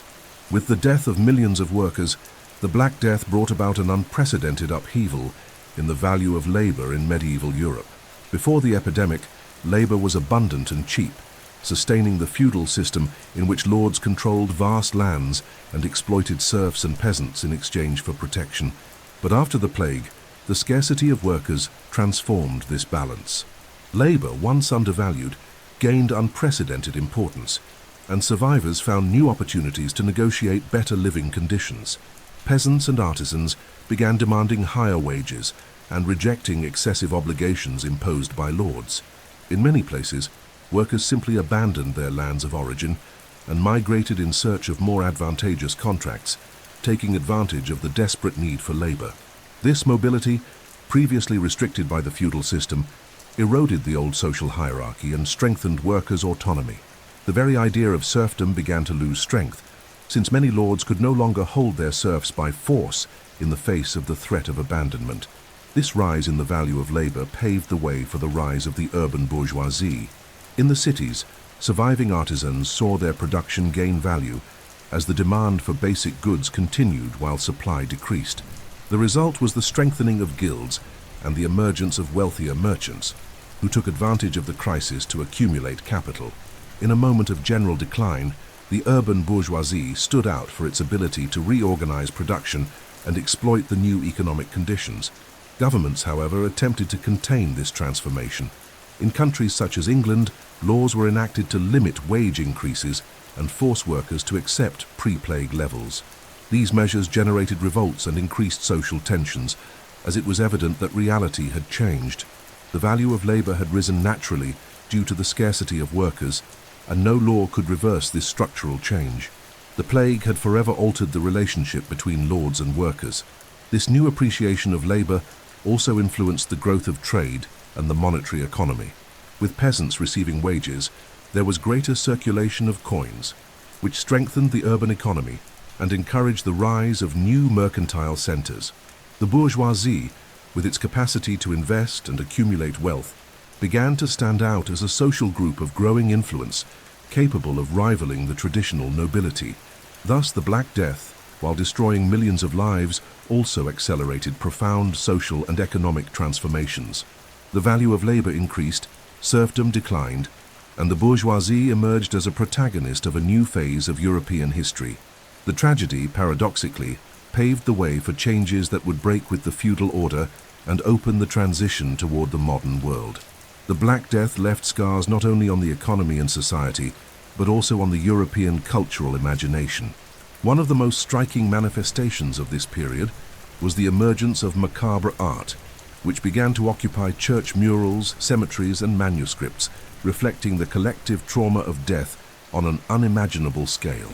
Among all these representations, none became as symbolic as the so-called Dance of Death, or Danse Macabre, an allegory in which skeletons led the living of all social classes in a procession toward the grave. This iconography appeared at the end of the 14th century as a direct response to the psychological impact of the plague. The central idea was clear: death spared no one.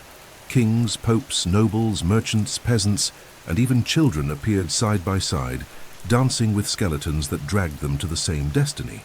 This representation reflected a reality that survivors of the plague had witnessed in brutal fashion: the absolute equality before death, regardless of social position or accumulated wealth. The presence of these images in religious spaces also had a pedagogical and moralizing role. Upon entering a church and seeing murals representing the Dance of Death, The faithful were reminded of their own finitude and of the need to prepare the soul for eternal life. Macabre art did not aim merely to terrify, but also to offer spiritual guidance, reinforcing the message of memento mori, remember that you will die. It was a constant reminder that the earthly world was fleeting and that only faith could offer salvation. Beyond mural painting, the aesthetics of death invaded illuminations and sculpture. Prayer manuscripts, such as books of hours, began to include margins decorated with skulls, bones, and burial scenes. Tombs were adorned with statues representing decomposing corpses, known as transi, which replaced the traditional idealized sculptures of the dead in ceremonial attire. These elements reinforced the idea that death was inevitable and that not even the nobility could escape the corruption of the body. Macabre art, therefore, was not only an expression of fear, but also of reflection. It allowed society to symbolically process the tragedy, transforming horror into images that, in a way, gave form to the unspeakable. This aesthetic crossed centuries, influencing not only medieval art, but also Renaissance culture and even modern representations of death. The Dance of Death remains one of the most powerful visual testimonies of how the Black Death reshaped the European mentality. Medieval literature was deeply marked by the Black Death. Writers, chroniclers, and poets felt the urgent need to record the tragedy, whether to explain its origin or to preserve the memory of a devastating collective experience. The impact of the plague was so overwhelming that the written word became one of the main instruments to make sense of the chaos, creating works that combined observation, moralization, and direct testimony of the catastrophe. Chronicles were one of the most important genres of this period. Clerics, scholars, and even common citizens documented the advance of the plague in their cities, describing empty streets, mass funerals, and entire communities disappearing. In Paris, Jean de Venette recorded with astonishment the horrors of the epidemic and the church's inability to contain it. In England, Henry Knighton described the depopulation of villages and the silence that spread across the countryside. These accounts not only informed, but also sought to interpret the tragedy through faith, often presenting the plague as divine punishment. Poetry also absorbed the psychological impact of the plague. Anonymous poems circulated among the people, reinforcing the theme of memento mori, reminding that everyone, rich and poor alike, was subject to death. Verses spoke about the futility of wealth, the brevity of life, and the need for repentance. In some cases, the tone was somber and moralizing. In others, it carried a mournful lyricism, reflecting the collective sorrow of a generation marked by grief. Among the most famous literary works is The Decameron by Giovanni Boccaccio. Written in Italy shortly after the height of the plague, the book begins with a realistic description of the tragedy in Florence: corpses abandoned in the streets, destroyed families, and the dissolution of social norms. From this scenario, Boccaccio presents the escape of 10 young people who, isolated in the countryside, tell each other stories to ward off the fear of death. The Decameron is not just a collection of tales, but also a metaphor for the necessity of imagination and narrative as a way to endure trauma. Other authors also explored the theme of the plague in their works. Sermons, treatises, and even plays incorporated the experience of collective death as a backdrop for spiritual and moral reflection. Literature became a space for symbolic elaboration, where horror could be transformed into words, offering at least some consolation in the face of reality. Thus, the Black Death not only destroyed lives, but also renewed European literature. It introduced new themes, reinforced the importance of testimony, and left as a legacy works that still today allow us to understand how men and women of the 14th century lived and processed their greatest tragedy. The written word was, in this context, both memory and resistance. The Black Death did not only kill millions of people, it also left a deep psychological wound throughout medieval Europe. The constant fear of contagion, the uncertainty about the future, and the daily coexistence with death on a large scale irreversibly changed the way men and women of the 14th century viewed life, religion, and humanity itself. The emotional impact of the plague was so profound that it shaped behaviors, beliefs, and values, generating both movements of penitence and outbreaks of despair and nihilism. Fear was the dominant emotion. It manifested itself in the isolation of families, the abandonment of the sick, and the collapse of community networks. The simple sneeze of a neighbor could be interpreted as a death sentence, terror spread through deserted streets, silent processions, and church bells that tolled incessantly to announce funerals. The population lived in a constant state of alert, unable to find security, since the disease could appear at any moment, in any house, in any person. This constant fear also generated a sense of collective despair. Many believed that the world was coming to an end, and that nothing could stop divine wrath. Some surrendered to extreme penitence, such as the flagellants who roamed cities whipping themselves in an attempt to redeem humanity's sins. Others plunged into superstitious practices, seeking amulets, magical rituals, and promises of miraculous cures. Despair fueled both religious devotion and irrationality, creating an environment where hope and panic intertwined. On the other hand, attitudes of nihilism and hedonism also emerged. Faced with the certainty of death, some people chose to live the present intensely, indulging in feasts, banquets, and forbidden pleasures. Chroniclers report cases of individuals who, believing the plague was inevitable, decided to enjoy their last days without restrictions. This behavior contrasted with extreme penitence, but both reflected the same reality: the loss of confidence in a stable and predictable future. The psychological trauma also extended to children, who grew up surrounded by funerals and the absence of family members. An entire generation was marked by early contact with death, creating a collective memory of fear and fragility. The cultural impact of the plague can be seen in the arts, literature, and even in religious sermons, all imbued with the awareness of life's brevity. Thus, the Black Death was not only a physical epidemic, but also an epidemic of fear and despair. It corroded confidence in social structures, shook blind faith in the church, and exposed the vulnerability of the human condition. The collective psychology of medieval Europe would never be the same, for the memory of constant death became an inseparable part of the identity of an entire generation.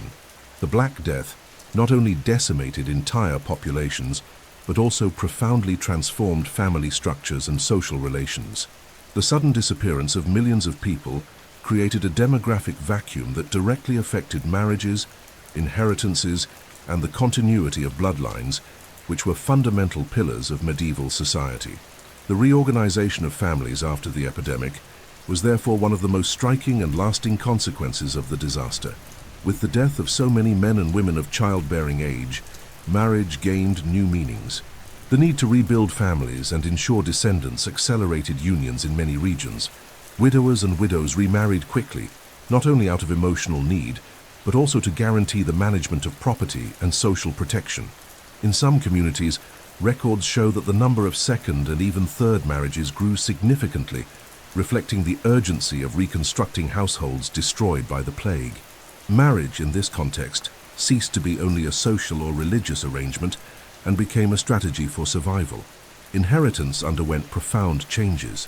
With entire families wiped out, properties and goods were transferred unexpectedly, reshaping the map of land and wealth ownership. Orphaned children inherited fortunes that had not been destined for them, and in many cases, distant relatives became beneficiaries of lands and titles. This generated disputes, as the number of legitimate heirs decreased drastically, and many noble and peasant lineages disappeared forever. The plague therefore reshaped the transmission of wealth and provoked the rise of new families to positions of power. The impact on lineages was irreversible. Traditional names disappeared from genealogies, while previously obscure families gained prominence by inheriting properties left without direct successors. Among nobles, the loss of heirs forced strategic marriages to preserve titles and lands, while among peasants and burghers, the reorganization of families opened opportunities for social mobility that had previously been unimaginable. The plague acted as a genealogical earthquake, erasing some family histories and creating others. Moreover, the relationship between men and women within marriage was also affected. With fewer available partners, women in some regions gained greater autonomy, inheriting properties and making decisions that had previously belonged exclusively to men. This gain, though limited, contributed to slowly broadening the scope of female action in society. Thus, the Black Death was not only a demographic catastrophe, but also a turning point for the medieval family structure. Hasty marriages, unexpected inheritances, and the end or emergence of entire bloodlines show how the epidemic reshaped the social base of Europe. In the void left by death, new families were formed, old traditions disappeared, and the very notion of genealogical continuity was put to the test. The Black Death, by decimating millions of people, not only disorganized the economy and daily life, but also profoundly shook the political and social structure of medieval Europe. Feudalism, which depended on the submission of peasants to their lords, entered into crisis when the shortage of labor gave the survivors unprecedented bargaining power. This imbalance generated tensions that, in several regions, exploded into open revolts, forever changing the relationship between peasants and the aristocracy. Before the plague, rural workers were abundant and easily replaced. Feudal lords could impose heavy tributes and demand services without significant resistance. But after the epidemic, with half or more of the population gone in some areas, peasants realized they were indispensable. Many began to demand reduced tributes, better living conditions, or even freedom from servitude. When the elites attempted to maintain the system as if nothing had changed, resistance turned into rebellion. Peasant revolts spread across Europe during the second half of the 14th century. In France, the so-called jacqueries took place, in which armed peasants invaded castles, destroyed property documents, and attacked nobles in protest. In England, in 1381, one of the greatest uprisings of the Middle Ages gathered thousands of rural and urban workers who marched to London, demanding an end to abusive taxes and the reduction of feudal obligations. Although many of these revolts were repressed with violence, they revealed that seigneurial power was no longer absolute. These movements reflected a structural change. Serfdom, the basis of feudalism, began to decline. Peasants who had once been bound to the land started migrating in search of better contracts, weakening the traditional bond with their lords. Many nobles, unable to maintain their properties without workers, were forced to negotiate. The elite's fear of revolts led to the creation of laws that attempted to limit wages and tie workers to the land, but reality was irreversible. The plague had shifted the balance of power in favor of the peasants. The consequences of this process extended for centuries. The weakening of feudalism opened the way for new forms of social and economic organization, in which worker mobility and the growth of cities played increasingly important roles. The plague, paradoxically, accelerated the end of an order that had dominated Europe for centuries. Thus, peasant revolts and the changes within feudalism cannot be seen merely as momentary reactions to the crisis. They were symptoms of a profound transformation, in which mass death translated into new relations of power. The Black Death, by destroying the old order, opened space for the birth of a different world. The Black Death produced a structural change in the European economy. Human labor, once abundant and undervalued, became scarce and therefore much more valuable. This transformation had profound effects on the social order, as it weakened serfdom, the foundation of feudalism, and opened the way for new forms of work organization that would shape the future of Europe. With half the population gone in some regions, fields and cities were left without sufficient workers. This shortage gave survivors unprecedented bargaining power. Peasants began to demand better conditions to remain on their lords' lands, asking for higher wages or even freedom in exchange for their service. Artisans and urban workers also saw their crafts gain more value, as demand for goods continued while supply had plummeted. The balance of power, once rigidly controlled by lords and clergy, began to shift in favor of the workers. In many places, serfdom collapsed. Serfs who had once been obliged to work their lords' lands could now abandon their obligations and migrate to regions where conditions were better. This movement of social mobility was almost unthinkable before the plague, but became possible thanks to the desperate need for labor. Some lords tried to respond by promulgating laws to fix wages and prevent the flight of serfs, but in practice, these measures were difficult to enforce and often provoked revolts. The increased value of labor also contributed to monetary circulation. With more peasants and artisans being paid in money instead of merely receiving subsistence and shelter, the economy began to turn more rapidly. This strengthened the cities, stimulated trade, and accelerated the growth of the bourgeoisie, which would consolidate itself as an increasingly influential social group in the centuries to come. The weakening of serfdom was therefore one of the greatest consequences of the plague. Although it did not disappear immediately, the feudal system never recovered its former strength. The relationship between lords and workers changed forever, and the rigidity of medieval society gave way to more flexible forms of work. The demographic tragedy paradoxically became a motor of social change, valuing human effort and opening space for a new dynamic of power. Thus, the Black Death was not only a population catastrophe, it was also a turning point for labor in Europe.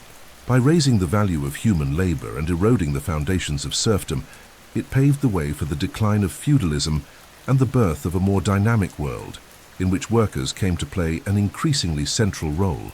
After the chaos of the Black Death, European cities went through a slow but significant process of recovery. The initial depopulation had turned many urban centers into silent and abandoned places, but over time, survivors began to rebuild community life. This urban rebirth was not just a resumption of what had existed before, it brought with it social, economic, and cultural transformations that would shape Europe's path toward modernity. With the increased value of labor and the weakening of serfdom, many peasants left the countryside in search of better opportunities in the cities. This movement contributed to urban growth, repopulating streets and markets that had been emptied by the epidemic. Workshops resumed production, fairs regained activity, and little by little international trade was re-established. Urban life recovered its vitality, but now with new social dynamics. More autonomous workers, empowered artisans, and a rising bourgeoisie that assumed a central role in economic organization. The rebirth of cities also brought cultural transformations. The experiences of the plague had deeply shaken the medieval worldview, and this change was reflected in the arts, literature, and even politics. The encounter with mass death generated new artistic expressions, more realistic and focused on the human condition. Representations of the dance of death, literary chronicles, and philosophical reflections revealed a society seeking to understand life in a more critical and conscious way.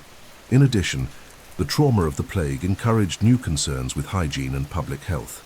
Cities began to invest in rudimentary systems of cleaning, waste control, and quarantine measures in an effort to prevent new catastrophes.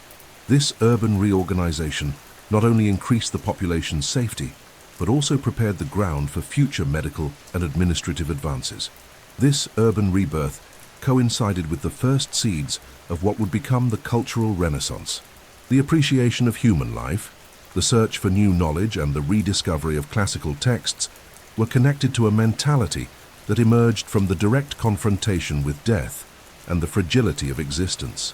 The Italian cities, for example, became the cradle of artists and thinkers who, a few decades after the plague, would give rise to one of the most fertile periods of European culture. Thus, the post-plague urban rebirth was not just a demographic recovery, but a structural transformation. It showed the resilience of communities, the strength of human labor, and the ability of a society to reinvent itself in the face of the greatest tragedy in its history. In the streets once again filled with voices, and in the workshops that resumed production, a new cultural spirit was also born that would forever change the course of Europe. The Black Death was a catastrophe of unimaginable proportions, but from it emerged important lessons that shaped Europe in the centuries that followed. Although medieval medicine lacked the ability to fully understand the nature of the disease, the collective experience of death and suffering spurred changes in the way Europeans thought about health, hygiene, and the very organization of life in society. These transformations were not immediate, but they paved the way for practices that would become fundamental in the modern world. One of the main lessons was the need for public hygiene measures. During the plague, entire cities realized that the accumulation of garbage, sewage, and abandoned corpses worsened contagion. This led to a growing concern with urban cleanliness. Ports began to adopt quarantine systems, isolating ships and crews suspected of bringing the disease. Streets started to be more strictly monitored, and regulations on waste disposal were established in various regions. Although rudimentary, these measures represented an advance in the concept of public health. In medicine, the plague exposed the fragility of theories inherited from antiquity, such as the four humours and the influence of the stars. Although these ideas did not disappear immediately, they began to be questioned more intensely. The failure to contain the epidemic stimulated a search for new approaches, opening the way, centuries later, for the advances of Renaissance medicine. The plague showed that the blind repetition of traditions was not enough, and that practical, empirical observation should gain space in the study of health. From a mental and spiritual point of view, the epidemic also left marks. Many Europeans began to view life more realistically, recognizing its fragility. The memento mori, the constant reminder of death, gained strength.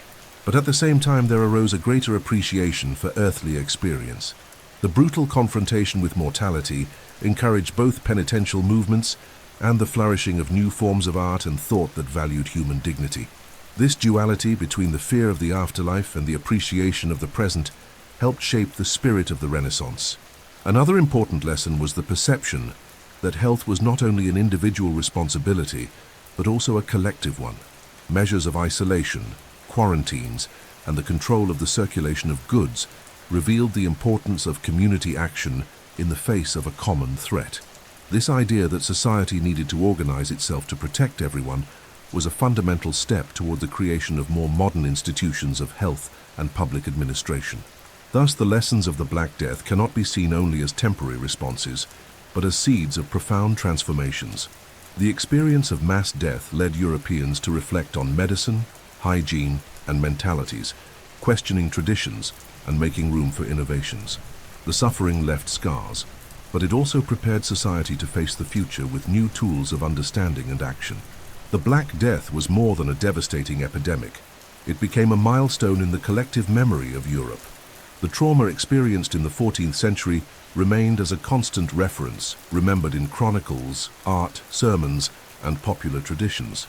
The experience of seeing entire communities disappear, of living daily with death on an unimaginable scale, and of witnessing the collapse of institutions and values left scars that spanned generations. In the centuries that followed, the plague would be evoked whenever new epidemics threatened the population. The fear that the tragedy might return shaped public health policies, with quarantines, hospitals specifically for contagious patients, and surveillance systems at ports. The term plague came to symbolize any deadly disease of great proportions, carrying with it the historical weight of the medieval catastrophe. The memory of the Black Death, therefore, guided not only cultural memory, but also administrative and medical practice. The memory of the epidemic was also preserved in the arts. Representations of the dance of death, church murals, and tombs carved with images of decomposing bodies perpetuated the image of death as an inevitable and universal presence. Literature, with works such as Boccaccio's Decameron and the chronicles of local writers, recorded not only the horrors but also the social changes that emerged from the chaos. These testimonies became essential documents to understand not only the plague itself but also the mentality of an entire era. From a social perspective, the plague came to be remembered as a turning point. Many saw it as the end of the old feudal order and the beginning of a new era, in which the value of human labor grew, social mobility expanded, and culture opened itself to new forms of expression. The collective trauma was reinterpreted as a starting point for transformations that would shape modern Europe. Thus, the memory of the plague was not only one of pain, but also one of change. Even centuries later, the Black Death continued to be mentioned in religious sermons, political chronicles, and philosophical reflections. It became a symbol of the destructive power of disease, but also of human resilience in the face of adversity. The memory of the plague crossed time, not as a distant story, but as a constant warning that the fragility of life and the strength of collective fear can redefine entire civilizations. Thus, the memory of the Black Death occupies a unique place in European history.